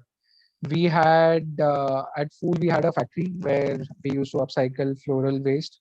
So by the time I had come in, we were doing about 300 kgs of flowers every day. And right now we do about 2.5 to 3 tons of flowers on a daily basis. We had a small little space in IIT Kanpur, literally a 2 bedroom house, like in visitor accommodation that the IIT Kanpur faculty had sort of said that, you could use this as a space for your organization. I saw all of that, and after having worked in fancy places in Bangalore, of having seen the WeWorks and all of that, for me it was a little difficult to digest. But then when I met with Ankit and I saw the kind of work these women were doing and the kind of social impact that this startup was sort of doing, there were like, one, there is a solution for the environment. Two, there is a solution for the unemployment for the women from the marginalized sections of the society. And third, the most important thing was this was not an NGO. This is a for-profit organization. So that really, really sort of struck with me that social impact can also be looked at as a business. It is not necessary that you become an NGO or you rely on just CSR funds to build your business. This sort of struck with me. I told Ankit that, what, I really feel that with the kind of story we have, with the kind of products that we can build, uh, I most certainly see a D2C play that this brand can build. Uh, and I told him that, you should really consider uh, revamping your website, making sure that the communication is in line, making sure that digital and performance marketing becomes your go-to medium as of now. And he said, "Yeah, I'm not so sure about that. Why don't you come on board and you do it for us?" So for me, this whole challenge bit was quite exciting. Now, this it was the kind of thing that probably intuitively I was looking for to sort of apply the learnings that I have had till now. So I remember I was sitting at the Lucknow airport after after meeting with the full 3 members team that was there at that point of time. Um, and for some strange reason, I could I remembered that Newton's law about inertia, and I think Venkatesh sir had also touched down upon it. That it's going to, a body at rest will always remain at rest. I will have to sort of, there will have to be some inner motivation that I will have to build, have to understand to be able to come here, get into such a different sort of a city, different kind of a product, etc., and build this organization from scratch. So that is the journey of how I joined Fool. I was very happy to make all the sacrifices that were required to come here because I resonated very strongly with the mission and the challenge seemed super exciting for me. Now, the second part of it, once I came here, to give you a brief, what we do is we upcycle temple flower waste into incense sticks and incense cones. Agarbattis, dhoop traditionally what they're called. Now, incense in India is a very, very FMCG driven kind of a market with 3 or 4 traditional players. You've got the ITCs, the Z Blacks of the world, etc. They have been around for 30, 40 years, have got super, super well established supply chains, uh, and have products ranging from 10 rupees to 300 rupees. Now, when you are a young startup with not too much of money, how do you still make a dent, right? How do you position yourself against these traditional players? And that was my first challenge. I figured that, incense as a category or incense as a product was used primarily by our parents to use it in their day-to-day puja rituals, etc., etc. People from our generation has moved away from incense. We started looking at room fresheners. We started looking at artificial fragrances. We started looking at wax candles, etc., to have the same experience. Now, I figured that there lay an opportunity that the younger generations have moved away from incense because of three main reasons. One was that the product itself, the product quality was horrible. Traditional incense makers use charcoal and artificial perfumes. The younger generation does not like this because they have grown up with a much more finer understanding of products, and they said that when I can use a wax candle, why use this? Second, incenses were available at kirana stores, etc., where our generation people nowadays don't really venture out too much. The third is nobody made an effort to move incense from the temple part of your home to the living room or your bedroom. Have you really seen your parents go out, light an incense in front of your god, and then take that incense into the bedroom where that person is going to sleep? Not really. You would light up an incense, take it outside near the tulsi ka jhad or etc., or you light up a lot of incenses on a festival in your house because of the festive season. And I figured that that was the opportunity that we really had. There was a category that we could create with this kind of an audience. We could sort of ensure that they understood what we were doing, etc. And that's where we focused. We worked really hard on our packaging.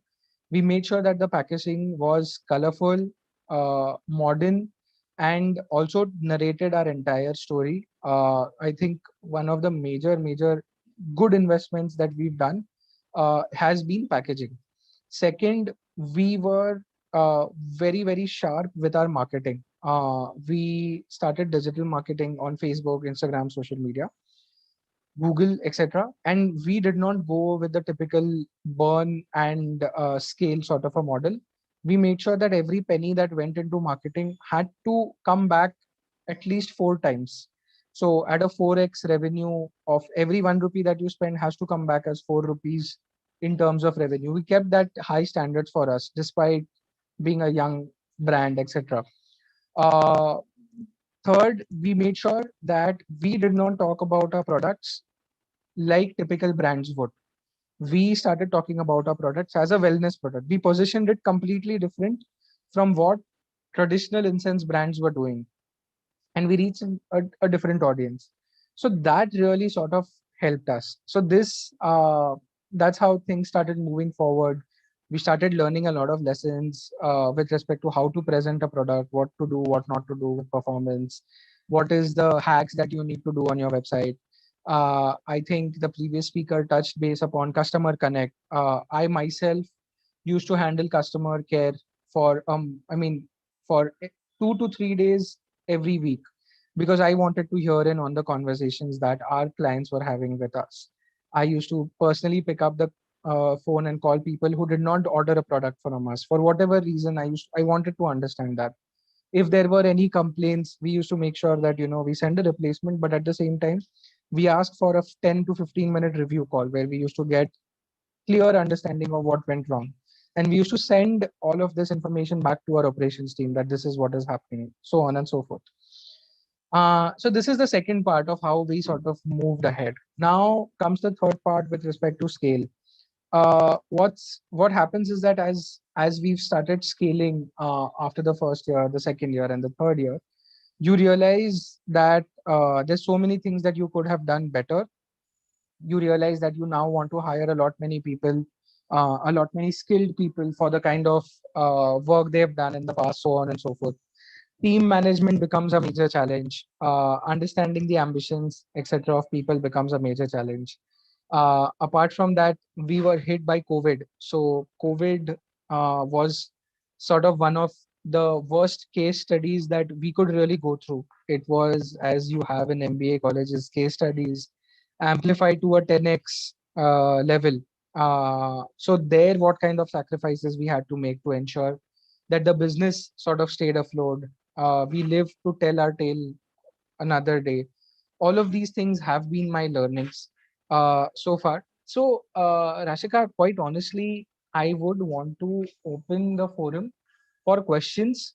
I would really want to understand, is there anything pressing that students over here who want to get into entrepreneurship, who are into entrepreneurship, or who even want to get into corporate jobs have, and if I can add some value over there. Sure. So I will ask a question that we have on the chat box. And then if anybody has another question, they can also unmute themselves and ask the question. So one question that we have is from Sumit, which is how were you able to maintain the quality of incense stick at Fool when you were doing it with just temple flowers without charcoal dust? Because those, as we might think that those are essential chemicals for a product like this, and that's why it's been made that way. So were there any, quality issues that you faced? A lot of Sumit, a lot of quality issues. In fact, even right now we do get quality issues, but that is going to happen. You're making a product which you try to hand make. 70% of our process is handmade, wherein the flowers are collected, plucked, dried, made into a dough, etc., etc. Quality issues most certainly come in. The the most important thing is, how do you uh, respond to those quality issues? That is an extremely important aspect. Now, if a quality issue has come and if a customer has made sure that he or she has reached out to you, do not rubbish it saying कि नहीं नहीं वो तो उतना ही आता है, the customer is being unreasonable. No, the customer is never unreasonable.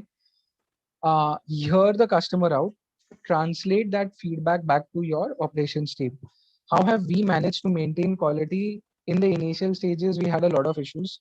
What we did was we made daily trackers, sort of. The operations team set up checks throughout the system as to how many. We brought in a lot of standardization with respect to what is the composition of every incense stick.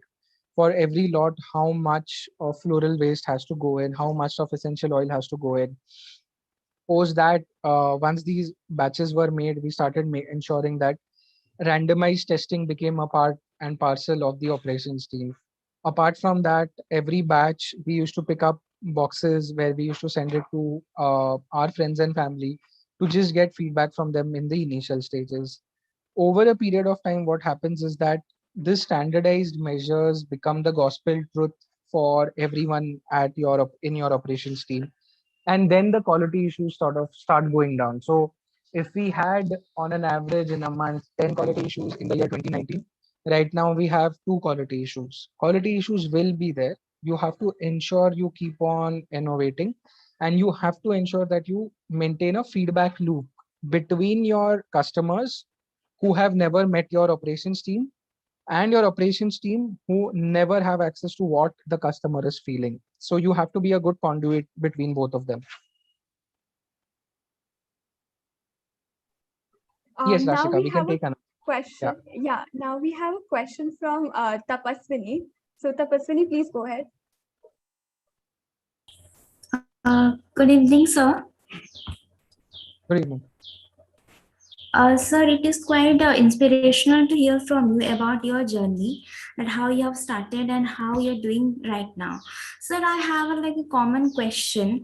If we want to start a business when we are not having that much enough finance, so what kind of strategies or alternatives you can suggest when we are starting a business with a minimum investment or minimum finance? Okay, so Tapaswini, what is the nature of business that you want to get into? If you have any idea on that?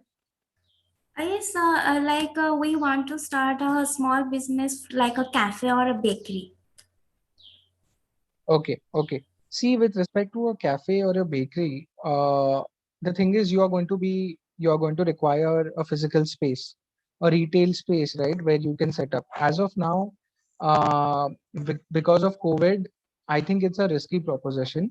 Tapaswini, what you can most certainly do is you must be having people who will make the products that you make, etc.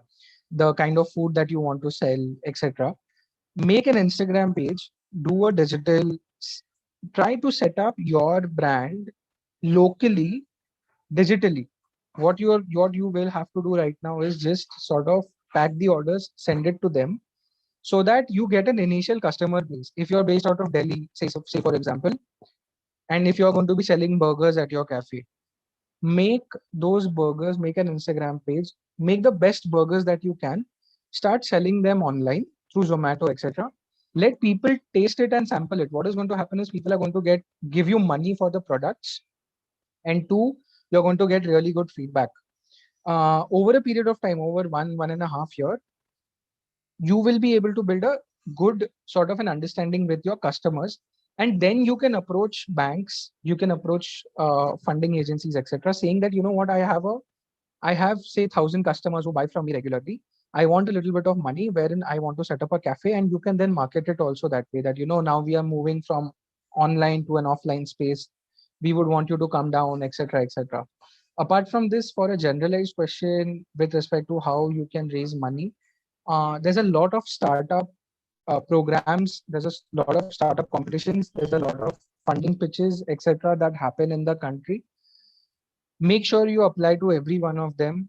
Try and be in every single competition that you can go to. Even if you get 5,000 rupees prize money, that money comes without any collateral.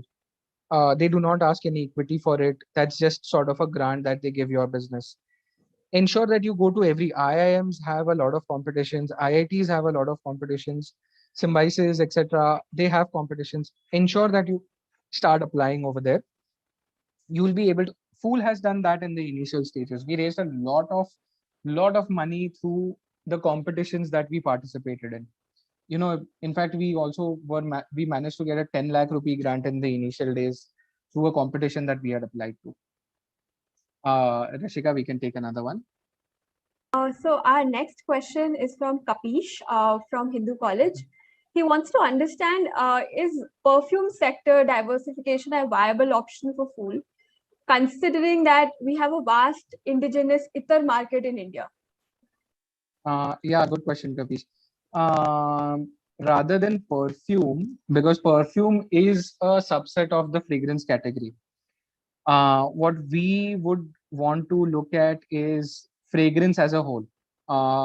So what happens is that in India, any D2C brand looks at a particular, what do you call it, sector, and then sort of starts innovating for that sector, starts making better products, etc., etc. So for us, fragrance as a whole, now that is not just restricted to perfumes, but anything and everything that falls under the purview of fragrance, and also ties up with our vision of, integrating the supply chain with floral waste and the women, etc. That would be how we would expand in future. Most certainly, yes. Trishika, next one. I'll ask the next question. Wants to ask the question. Yeah. This is something that I picked up initially as well, also during our panel discussion, right? I see Fool being really innovative, being, going like your base sort of raw material, is something which is used flowers. From there, you started with incense sticks to kind of where you've reached. I think I would like to pick up upon your brain on, if you can share a few ideas in terms of how did you move from one product to the other, and you've been continuously evolving. And then maybe if you could use the same principles on some of the traditional businesses. I'll tell you, we are trying to enable people on 130 business ideas. So there is this entire program that we run to enable people to start a business, and these are traditional MSME businesses. The top 5 ideas, if I can pick the top 5 ones, would be kirana, would be clothing retail, would be starting a salon, restaurant, dairy, poultry, things like that, traditional businesses. You might want to pick some of those principles that you're using in Fool on any one of the traditional businesses that I mentioned, or like any other that you might want to pick, and see how you might be able to apply the same principles in terms of evolving, in terms of, getting into continuous innovation on any of the traditional businesses. That, I guess, would be pretty interesting for us to hear. Yeah. Okay.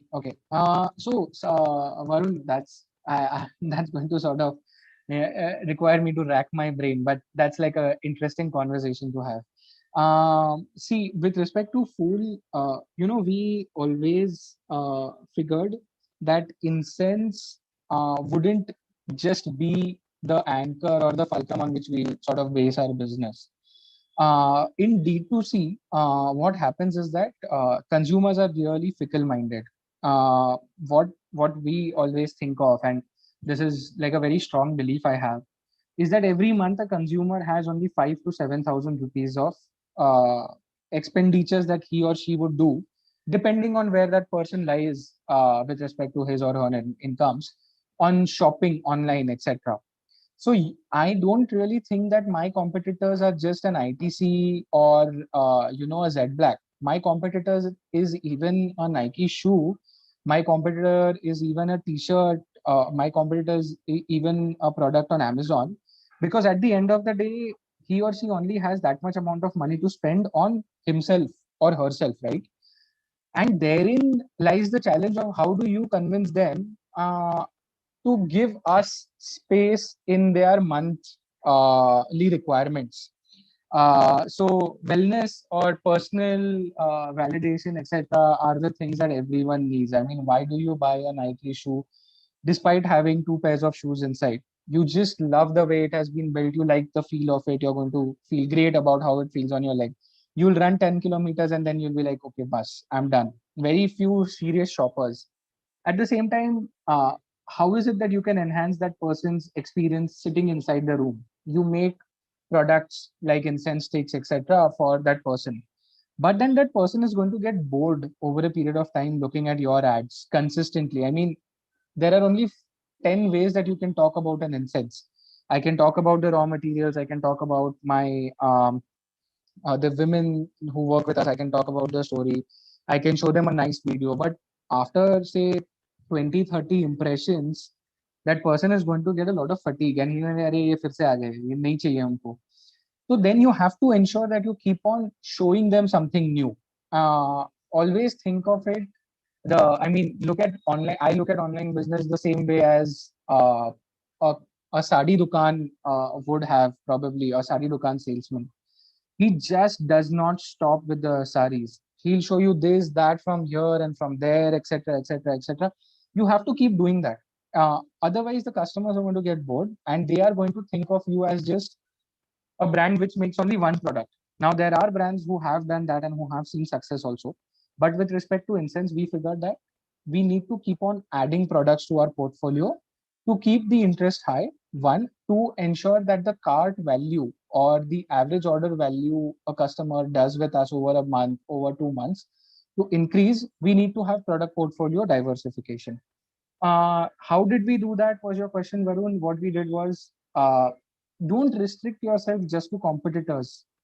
Start looking at people who are selling products abroad. So what we did was we started looking at websites like Elementary. We started looking at websites in the US, Apothecary, etc.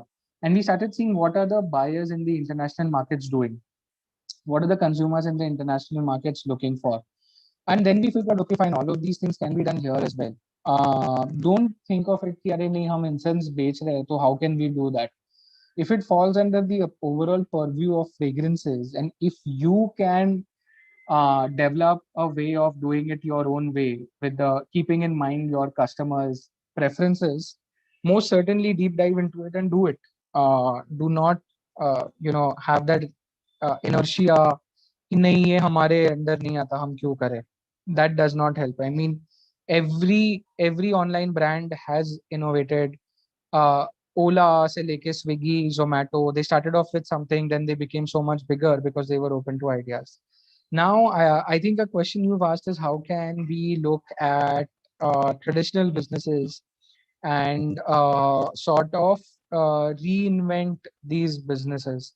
I think with that, Varun, one of the key aspects is that because I'm in Kanpur, I also see the same issue over here. There's a lot of MSME brands who were a big name in the past, but because of their lethargy, have not been able to stay relevant today. So the first challenge I would want to address is the lethargy with respect to being an offline brand only. You will have to innovate with times. You will have to ensure that you invest money in a decent website. You invest money in making yourself a digital first brand if that is the requirement of the market. Let's just take an example. Is there any particular industry, Varun, that we can talk about? Anything that comes to your mind?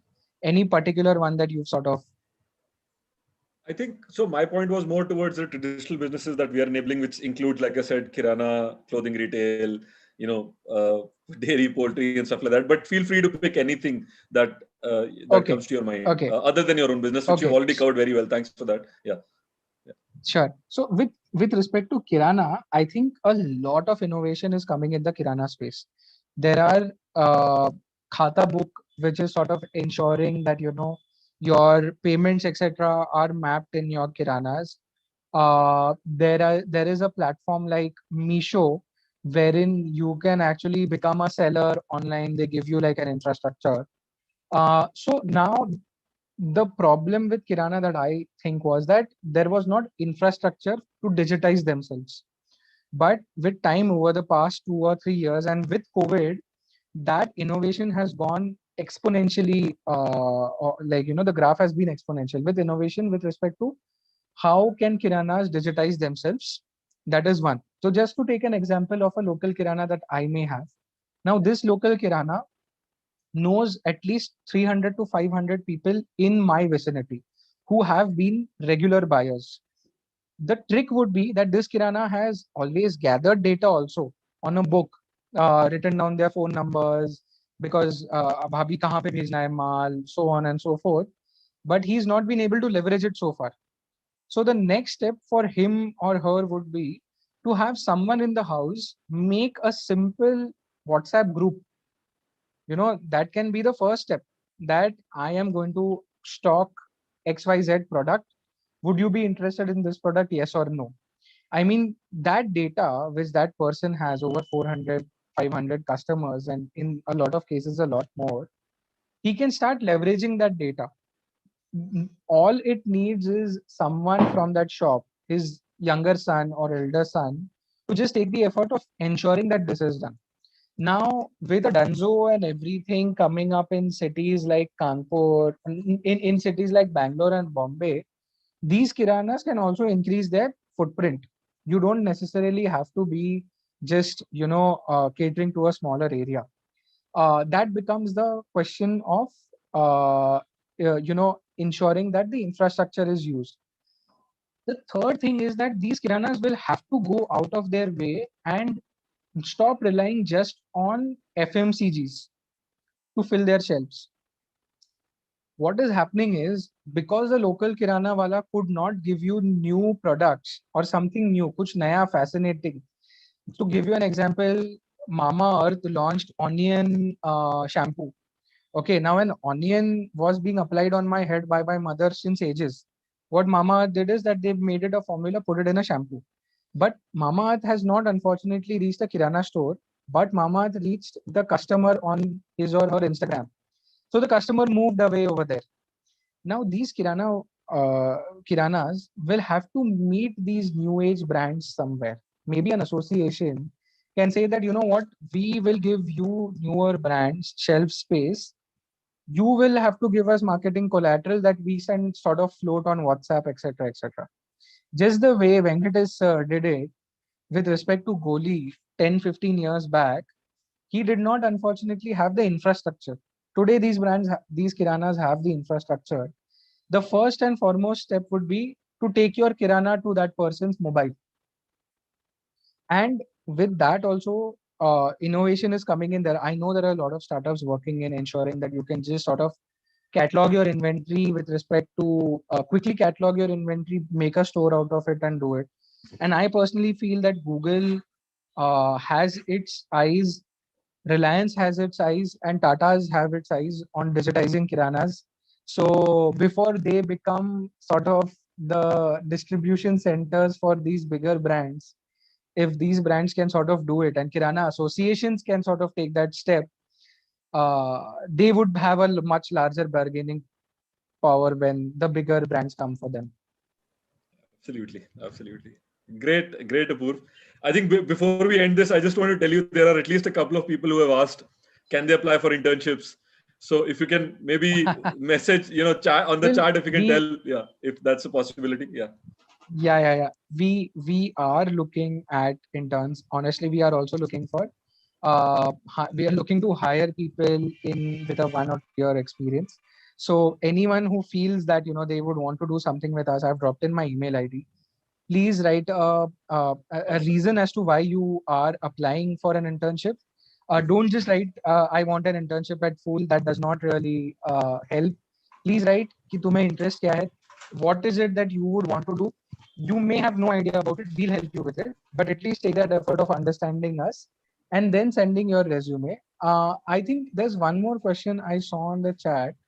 I would want to sort of address it before I sort of drop off. Is it Arundhati's question on market share and market differentiator? I think that I've addressed with how we sort of went ahead positioning our product. I think Gaurav Raut has asked, I think he was the first question. What piece of advice would you give to college graduates who want to become entrepreneurs? Because that was a tough time to choose for their career. Gaurav, quite honestly, your entrepreneurship journey should start in the college itself. Start hustling and be extremely curious. And by hustling, I mean just take those random bets. You can probably buy something from your local manufacturer and then sort of sell it at 10 rupees extra in your local circles or something of that sort. You don't have to really just register your company as a private limited and then start your entrepreneurial journey. Start your journey in the college itself. Be a part of as many entrepreneurship programs, etc., that you can be. An entrepreneur, to be honest, is a generalist, in my opinion, has skill sets ranging from sales to content to negotiations, etc., to convincing people to join. I would also personally say that take as many internships as you can. Even if those are unpaid internships, that's absolutely fine. The kind of learnings that you'll get are going to be immense. And if you're irritated listening to other people's advice for you, start your entrepreneurship journey. But then please understand, as an entrepreneur, the sacrifices and the challenges that you will have to face are non-negotiable. Once you've sort of made up that mind, then just sort of go ahead.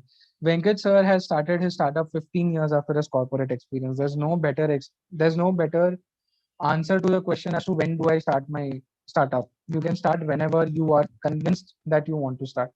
I think, Rishika, that would be it from my end. Is there anything else you want me to address? Thank you so much, Apurv. It was great listening to you. I'm sure everybody is pumped up with motivation. And I really like the final bit about, just doing it and then taking it ahead. So thank you, Apurv. Thank you so much. Thank you so much, everyone, for sparing your Sunday. And thank you, Varun and Rishika, for the opportunity. Fantastic speaking with you all.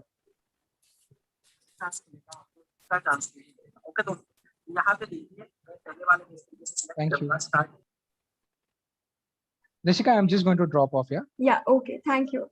Ridhima, do we have you? Okay, Ridhima is here. So, hello everybody. I'm just going to drop in a little introduction about Ridhima and her brand. So, Ridhima has started Namhya Foods, which is a brand that is taking the power of Ayurveda to the people, to the millennials who are unaware of this power. She started this business during her time with her father's recuperation from a liver cirrhosis illness. And she found a gap in the health food industry and used her family's traditional business coupled with her marketing knowledge to build a D2C brand. From there to growing multifold and establishing a business in a matter of months, Ridhima's success story is indeed an inspiring one. Leveraging the power of Ayurveda for the well-being of people, she started her journey from almost nothing to building a business with a turnover of 1 crore and a valuation of 20 crore in just 1 year. So that's actually, Ridhima, the perfect story for somebody who is just looking for that right start, which many people on this call are, a lot of questions we have had so far are around, how do we get the initial investment? When is the right time? And Apurv sort of closed his call with this advice that start with something small, when you're in college, hustle, maybe, start with something. So I think your journey of, going through a corporate job, thinking that that was the traditional path, and then finding yourself in this position where you found yourself building this brand and taking up actually something that was a family business and taking it to the D2C space would be a very interesting follow-up to Apur's session, as well as for this sort of audience that we have. So over to you, Ridhima.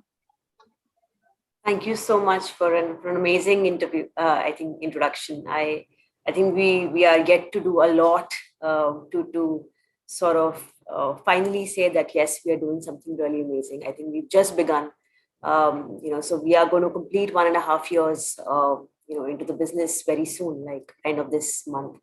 And honestly, there's still a lot that we have to do as a brand, but while I think we are anyway, moving a little ahead of time, so I'll keep it a little more shorter, right, and a little more interactive, so that if you have doubts, if you have, those initial hesitations that ye kaise kare, wo kaise kare, probably that I can really help with.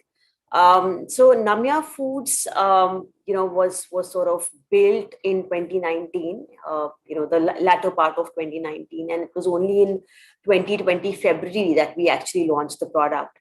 But a little background to the whole story is that I was a fat child while growing up, and I had to lose a lot of weight, when I went into college, because one of my hobbies or aspirations that time was to become a model. So I went from 86 kg to 56 kg back in 2013, only because, I thought I really wanted to do this. And that's the time I understood that I didn't have a lot of understanding of modeling, or I didn't want to really do it. But what I ultimately understood out of that, journey of losing weight was that there is a way of eating food, and maybe how we are eating food, or maybe what is called healthy, or maybe, how this health/fad food industry is being created, is basically a, disillusioned version of the same junk food, right? So while I understood it very early on, and I got myself to sensitize myself in the natural way of eating, the trigger to start this business, or the trigger to say that this is what I could do for all my life, was back in 2018, when my father was suffering from liver cirrhosis, and because of a serious illness, I had to be in the hospital for a very long time. It's only then that I realized that there is this medical industry, and then there is this another side, which is the food industry, and both of them are really running in a very isolated way, right? So in ancient wisdom of Ayurveda, it's called that food thy medicine, that what you eat and how good is your gut health is ultimately is going to decide how healthy you are, right? And a lot of people really don't understand, in India, the allopathic medication is really fancied. Ek dawai kha loge to sahi ho jaoge. And there is, there is no mention of the other side of these allopathic medication, which is a lot to do with the side effects of these medicines. Like you would have, now people are really understanding this, that over usage of steroids because of the pandemic, and during the pandemic, because of which, people are having so many complications. So I think there is a lot in this segment, but what I understood out of it is that people have little knowledge about the importance of foods in preventing and curing diseases, and both the industries really don't want to meet. And within the health food segment, we have a lot of brands. We already had a lot of brands, but they were mostly restricted to snacking, healthy snacking, or low fat, high protein, low sugar kind of stuff, which is a whole lot of preservatives in their own self. And there was no really there was no talk of the real foods that we all need, right? How do you still eat home and be healthy and happy, right? And still be away from all these common issues like cholesterol, BP, thyroid, PCOS in women. These are very, very these are the numbers are disturbing. So if you look at the numbers, 1 out of 12 people in India are either diabetic or pre-diabetic. 1 out of 5 women have some periods issue today, right? BP, cholesterol, thyroid, people generally ignore it when it happens. अरे इतना तो होता है, थोड़ा सा तो liver fatty होता ही है, इतना BP तो ऊपर बढ़ ही जाता है, इतना तो cholesterol हो ही जाता है. So I think this whole normalizing of these lifestyle issues that we are having today is something that we have to change. And it is mostly happening because the industry or the commercial world is mostly doing things because of their own ambitions and profits, and the real health is sort of getting really compromised. So I think there's a whole lot of awareness that's lacking in this segment. And I primarily started because when I went on to find out that okay, who's really working in this segment, I could only see some renowned brands who were probably working in the cure-based segment, which is to say that, okay, if Rishika has, God forbid, say, some diabetes or some issue for which you have to have some permanent medication, they were doing, medication or some capsules or any supplements for that. But there wasn't anybody who was really doing anything in the preventive healthcare segment. So say if I have, incremental blood glucose, or if I have increased cholesterol, right, some days, what do? I can't go on a permanent medication on an allopathic level. And there has to be something natural that can prevent that. So I think that's where we fit in. We do foods which you can have in your everyday life and still be able to manage a healthy being. And considering the fact that everybody is leading a modern day lifestyle, goes to office without having their breakfast, skips a lot of meals, binge watches Netflix, and has something at 12 o'clock in the night, which is absolutely against Ayurveda. And I know a lot of students right now will be like, okay, this is what we do every day. But these lifestyles which have been normalized today are something that's not okay in the real sense. So I think the whole idea is to do Ayurvedic herbs and also sort of create this category awareness that disease can be prevented only with good lifestyle and simple living, simple eating, which our dadis and nanis were already doing. So I think that's the overarching idea of Namhya Foods. So we have a question here from Aaron. But before I ask that question, I just want you to talk us through, you've spoken about allopathic medicine, like we just take a pill and we don't want to know what's inside.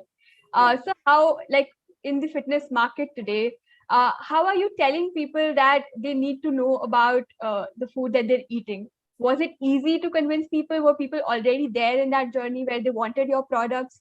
Or did you have to, take a microphone, take a megaphone and sort of bring them to that point?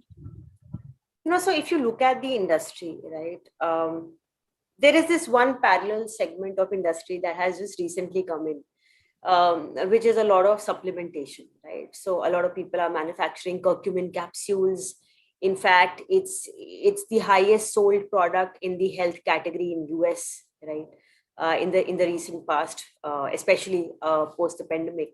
And there are these segments that are growing now, right? Which are probably not the most apt way of how we should consume all these things, right? Somebody who's getting up early in the morning and having turmeric water, or somebody who's having curcumin capsules, a form of turmeric, right? So these are not really the right way of eating turmeric. What we miss out on probably is that, not every ingredient that is termed healthy is healthy in any way you take it, right? Like curcumin or haldi will not be assimilated or absorbed in the body unless you are giving it right amount of fat, right? It's exactly the reason why your nani dadi would, do haldi ka chonk, right? Wo chonk laga ke, they used to make the sabzi, or that's why, they used to, give you haldi ka doodh, because fat will give it the required fat for haldi to get assimilated and absorbed in the body. So, while there are so many startups now, there's so many brands now, who are talking about, I would not name it, but funnily, I was reading about this brand which is doing a bread, which has Ayurvedic herbs in it, and they're terming it as immunity bread. And I have seen ice creams and all also. So the point is that it's very important that you understand health in the right way, right? And we because we were a startup and we didn't have enough money, so we obviously had to figure out smart ways of communicating what we do, and what is the right way of creating category awareness. So an obvious means and ways was creating videos, creating content, and putting it out on social media. How digital marketing and social media has sort of evolved in the last 3 years is amazing in itself. And I think there will be a time when it will be the most relevant arm of marketing, right? So we obviously use that to sort of communicate. Our Instagram, our Facebook, whatever content we create is actually not really about what products we do. That you have to figure out and go to the website to sort of understand. But our handles mostly are about what you should do, what you should not do, and equipping you yourself to sort of understand that what is it that you want to do for your health and for your being. While we have a nutrition coaching program where we equip you to in 4 weeks for you to understand that okay, if I'm living in South India and if I'm used to having dosa in the morning or idli in the morning, should I look at it as carbs, or should I look at it as a holistic meal which has ghee, which has coconut chutney, getting fats from it, getting properly assimilated in the body? How should I look at my food like? So I think there's a lot of work that we've done there. That's amazing that you're taking the time to educate the consumer. One question that we have from Aryan is that which fitness, with fitness trending in India right now, which alternative snack do you see growing in the Indian market? So I can read by your smile that is a question he's taken in the wrong direction. So yeah, I'll leave it. So Aryan, if you're listening to it, anything that is trending, right, you should not eat at all, right? Diets and trends are something that you should definitely not follow. Remember how your ancestors used to have. They would probably have these 3 fixed meals at a particular time. They would not eat anything after 7:30 p.m. They would have like small cup of milk before sleeping, maybe with haldi, because that would induce good amount of sleep and give them proper rest so that they could get up early in the morning at 6:30 and start the day, right? So my advice would be that if Kareena Kapoor is eating makhana, don't start over consuming makhana. If somebody has come back and told you that let's do keto, don't do keto. If somebody is coming back and saying intermittent fasting, now intermittent fasting is again a tweaked version of Ayurveda. Like in Ayurveda also, you should eat between the sunrise and the sunset, and that anyway gives a gap of good 12 to 14 hours, right? So if you're following the basic fundamentals of how our body works, right, it'll be great. And really don't follow any trends is my suggestion would be. But just to give you a little bit of understanding of how metabolism works or how your body works, it mostly is in your solar plexus, which is sitting right around your stomach, or which has Jathar Agni, which has the digestive power, right? It's a lot proportional to the sun's energy, right? So which means that if the sun rays are highest in the day, right, that's the time when you should have your heaviest meal, because the metabolism of the body will be highest. You will be able to digest your favorite foods, right, the maximum that time. So follow the rules of the nature, and you will see whatever issues you're having, or whatever your objectives are in terms of your health, you'll be able to see much rapid results there. So Thank you so much. Yeah, Aryan, please go ahead. You had your hand raised. So actually, my question was to understand whether do you believe the makhana or any other snack that is today in the market, are those very true to say that those are healthy, or they are not at all healthy? Is it like that?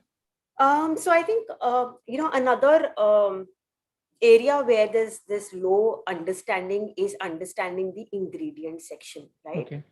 Now, how do you comprehend the nutritional table and how do you comprehend the ingredients that are written in the back of the pack, right?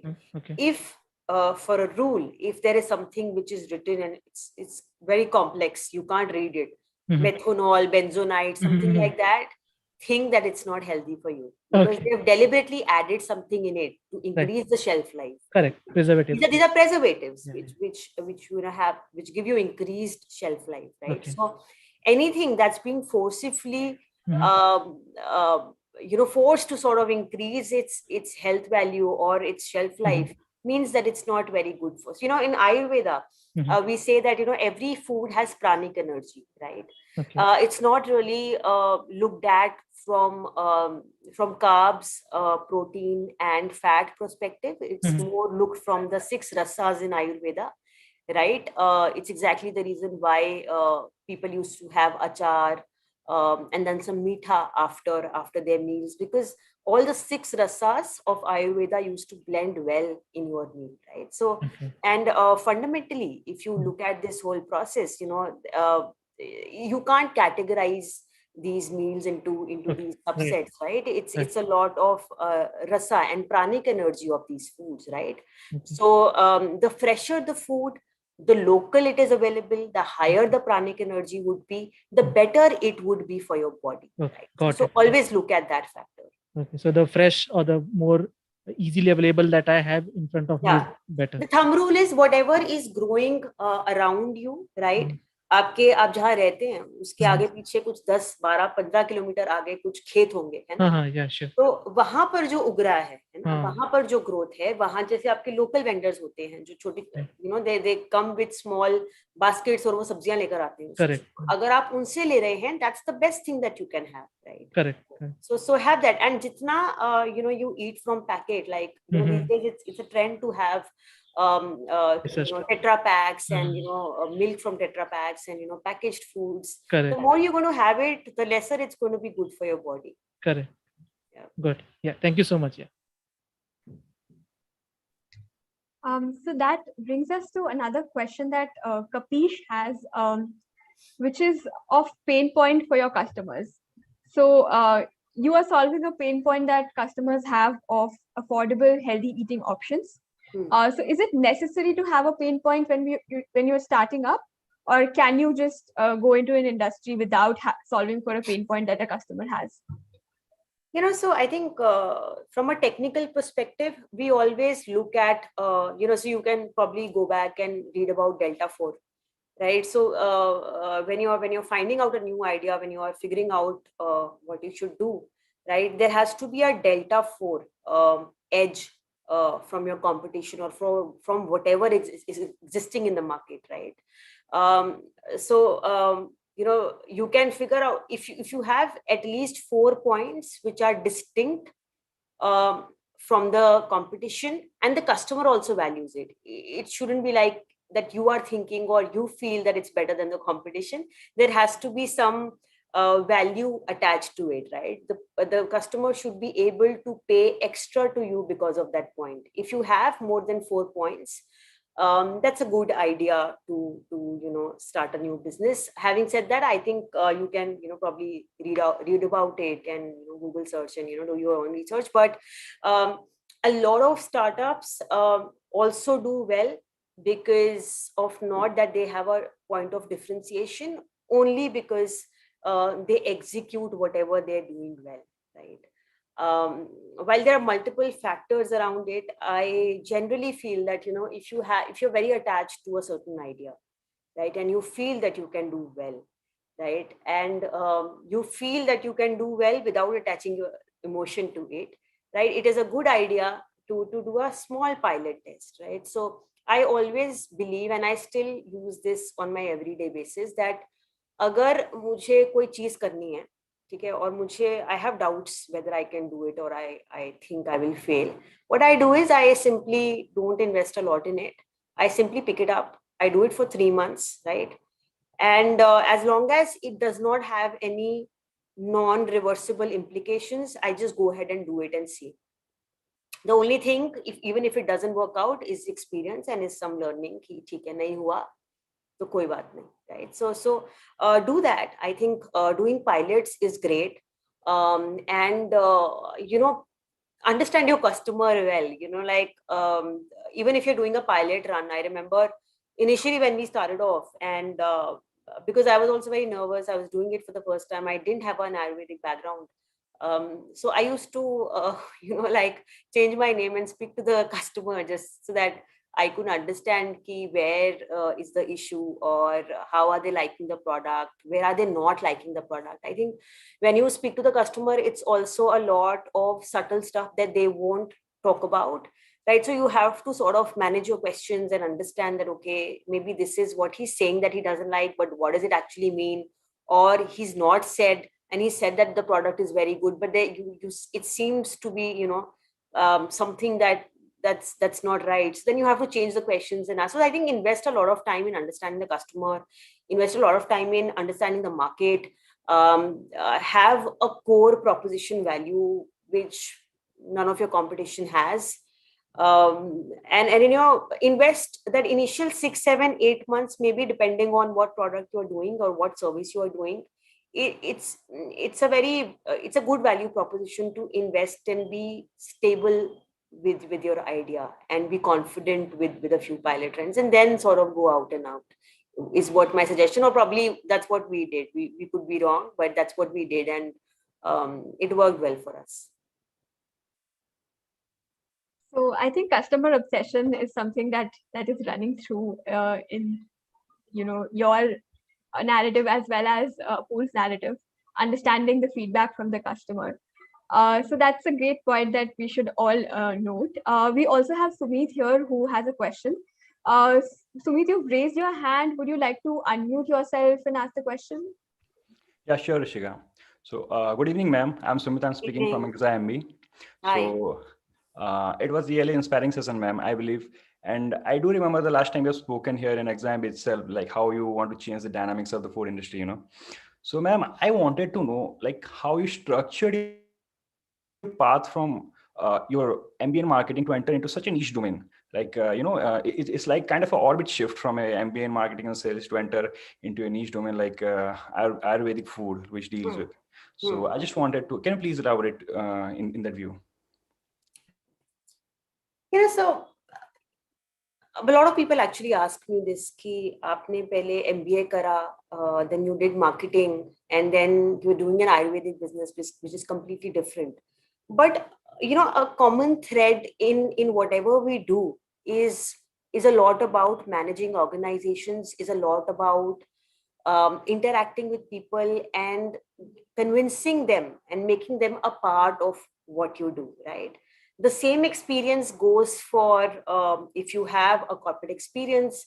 Ultimately, everything is about interacting with people and making them a part of what you do, right?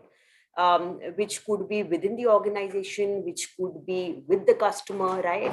So everything around a business is a lot about understanding people within the organization, outside the organization. So I think when you are good with these skills, I think a lot sort of gets resolved. So just to answer your question, I think an organization, or what I used to do in my last job also, was a lot about, making people understand what we do, sharing the values of what we are trying to do, and then having them to believe in the idea and work for you is what I did there, is what is happening here, right? And it will be the same irrespective of what segment or what mode of work you do, right? And you could probably start a business, you could be you could start as an independent consultant, or you could work for a company, but ultimately it's all about people, so I don't think there is any difference in the way we work. Obviously, there are certain things that have changed. I was only managing a certain part of the organization before, but my experience in the corporate also has been a lot about managing startups. So I was heading digital marketing before, but again, it was a very small team, again a startup with very experienced folks. So I had a brilliant experience there, and then I came back to do my business, which was again a startup-led model, and a lot of it that I understood there, I sort of implemented here also. It's just the product that is changing, right? So once you finish the work on that product, once you've made something worth the while for the customer, everything else is just so much around people, I feel. So yes, it really helps. And I think ultimately, whatever you do, this will really sort of come handy. Thank you, ma'am. Thank you for your insights. I believe this answers my question as well. Thank you, Sumit. So Ridhima, I have sort of something to say and ask as well. You have chosen a very difficult, sort of journey for yourself. It's not as simple as, probably, what we see other entrepreneurs doing, right? Like launching a tech business. So especially in food and beverage space, and that to such a niche, Ayurvedic, you are actually building consumers, right? You're actually creating your own consumers, right? So, and right from procurement to supply chain to ensuring that there's standardization to licenses to, packaging to, last mile. So again, have you ever thought that, this might be too much of a challenge that you're undertaking, and how did you build your team to be able to take care of each of these independent aspects? Or are you, as I can imagine, you being the CEO, you must be taking care of almost everything here, but how diversified, how widely is the team spread here? So very honestly speaking about it, it's still a lot of driven by me. Also because I still don't have a lot of money to create mid-management level. I was speaking about this before also, right? It is challenging. It's not that easy, right? And I am not superhuman. I'm just like you, and I'm also learning with days and with time passing. There are days when I'm really down because I don't know what is the next step or how do I resolve this. Like right now, we are having a huge issue with attrition rate, right? So the team in Jammu, they are these executive level people who will probably leave you for 2,000 rupees extra, right? These are people who are probably earning between 15 and 20,000. Now, how do you train them? How do you, make them part of your aspiration or, belief system is difficult because intellectually, these people are not really evolved so much, right? So it is a challenge. But having said that, I think the only difference between people who start with no objective and people who start with a passion or with objective is that getting up next day after a bad day and still being able to do the same job becomes much easier, right? So obviously, there are days where I feel that मेरे से तो नहीं होगा या मैं नहीं कर सकती या मैं ही सब कुछ कर रही हूँ. So there are days when I say, oh, I wish I had a co-founder, who I could interact with them and tell them कि यार मुझे ये problem आ रही है, because I can't talk to my people at the executive level and tell them that these are the issues that I'm having, because you also have to make them feel safe, because they might not be able to understand that, but at the same time they will have that fear ki oh ab company band ho jayegi, so you have to make your people feel safe and still be able to come across vulnerable, right? So there's a very a right balance there. So obviously it is difficult. Some days are like very bad, but it's your attitude, I think. It actually doesn't matter, so I take life very lightly. I also feel that I don't have to input each and everything of my life into this, right? But the bigger objective of me wanting people to be healthy. And when, you know, I think the biggest happiness that I get out of this business is that people come back to me and say कि मेरी mummy की diabetes थी वो ठीक हो गई, you know, हमने तुम्हारा हार्ट टी लिया था, पापा का कोलेस्ट्रॉल ही नहीं रहा, you know. So those are things that make me like, you know, or somebody comes back and says, yeah, मुझे periods में इतनी problem आ रही थी, अब कोई problem ही नहीं आ रही है, you know. So these are these moments for which I live, and I do whatever I do. And if some days it makes me feel bad, or I feel that I can't do, I just simply wake up next day and start doing it again. There is no option, you know. So and it's not like I'm forcing myself to do it. It's just coming from within. So it's fine. Yeah, no, every word sticks, every word resonates. No doubt about it. So again, very quickly, you know, you mentioned about these hoax and, you know, false messages that other brands are probably, you know, spreading out in the market. Is this the battle that you're taking to fight, or is this something that you're not looking at the moment?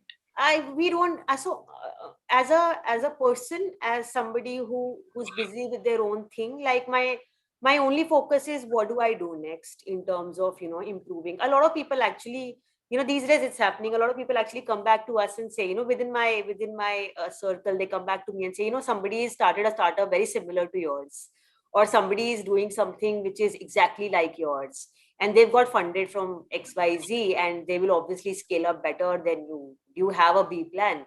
And, you know, my answer to most of those guys is that, you know, we are doing something relevant. We know the kind of quality we are doing, and we don't want to, you know, just get vanished or just get confused within this whole chaos of, you know, funding and, you know, fundings and you know, getting your VC money can solve a part of your problem, but, you know, if you are doing tertiary and if you're doing it the right way, getting your product out in the market and seeing yourself getting stable, sustainable, does take a lot of time. There is no shortcut. You have to have a lot of patience. So I think that really helps. I think I've seen businesses while growing up, I have seen that they take time, and I am not here to make quick, short money. So we are sort of okay with how we are looking at growth. And, you know, I think the objective of how we want to position our product, the objective of how many people do we want to really reach in the next 3 years, I think we have that objective very clear for the brand. So we're working as per that. Sure. I think we might just, you know, end with Gaurav's question, which is also my curiosity. Why the name Namhya? So, you know, one of the things that I sort of missed was that when I started this brand, I had actually, you know, left my job, and there were a couple of personal stuff that had happened that time. So I was mostly at my lowest those were one of the lowest moments in my life. And that's exactly the reason I didn't have to think a lot, because I had understood that this is what I would want probably going forward. And no risk is a risk when, you know, when you've seen a lot of vulnerability in one go, right? So, and that's the same time, you know, so I was basically trying to understand and, you know, ask from the universe that what is it that I should really do, and what is my purpose of being, which I think a lot of people question at different points of time in their life. And that's the time I was also practicing Buddhism. So I practice Nichiren Buddhism, and there's this chant that we do. It's called Namhya Horenge Gyo. And it was just out of, you know, by chance that I picked up Namhya and, you know, termed it as Namhya. It's just as simple as that. There is no meaning to it. Sure. I think Gaurav is fascinated. Great. Yeah. Okay. Sure. No. So it was a lovely session, Ridhima. Really thoroughly enjoyed it. And I believe that each of our 4 entrepreneurs brought a very different flavor, you know, of running their own businesses, you know, and talking their own narratives. So very grateful, you know, for having you all spend a significant amount of time on a Sunday afternoon with the young students. Yeah, over to Rishik. I just want to sort of, you know, end with a note that, you know, this entire session, and, you know, we hope to make it a series where we would talk only about democratizing entrepreneurship by bringing in such inspirational stories of people who have sort of fought all odds, who never thought, most of them never thought that they would start up, but then they figured out, finally they carved their own paths, right? So entrepreneurship is not something that you're inherently maybe born with. There are, of course, skills that you acquire over a period of time. There are certain competencies which are inherent, but competencies can also be developed with practice, right? So I believe that each one of us has it in us. It's just about finding the right time. Again, I might be completely sort of refuting what the earlier panelists said, that there is no right time, but yeah, it's also about finding something which you're irrationally passionate about. There's no right time, but it can vary with your own journey, right? Everybody Absolutely. here is doing something, and you could find it at 20, somebody could find it at 60. There is no competition. That's true. Yeah, that's true. Yeah, you just need to find something which you're irrationally passionate about, which is what would bring you enough drive and motivation to wake up every morning and sort of go for it every morning, even if the curve doesn't look nice. So with that, I'll sort of hand it over to Rishika to end this session today and to call it a day, and maybe wake up some other weekend to a new and a fresh understanding of entrepreneurship. Absolutely. It was a wonderful session. I personally learned a lot from all the 4 entrepreneurs and from you, Ridhima. And I would like to thank all the students who've joined us today, all the representatives of colleges, all the people who are on the YouTube live. So thank you so much for listening in. And it is a start of more mentorship sessions that we'll do with colleges as well as for micro enterprise aspirants. So thank you for joining in. We'll just be sharing a feedback form. So you can scan that feedback form and fill it up. If you can see my screen, I'll just share that feedback form with all of you.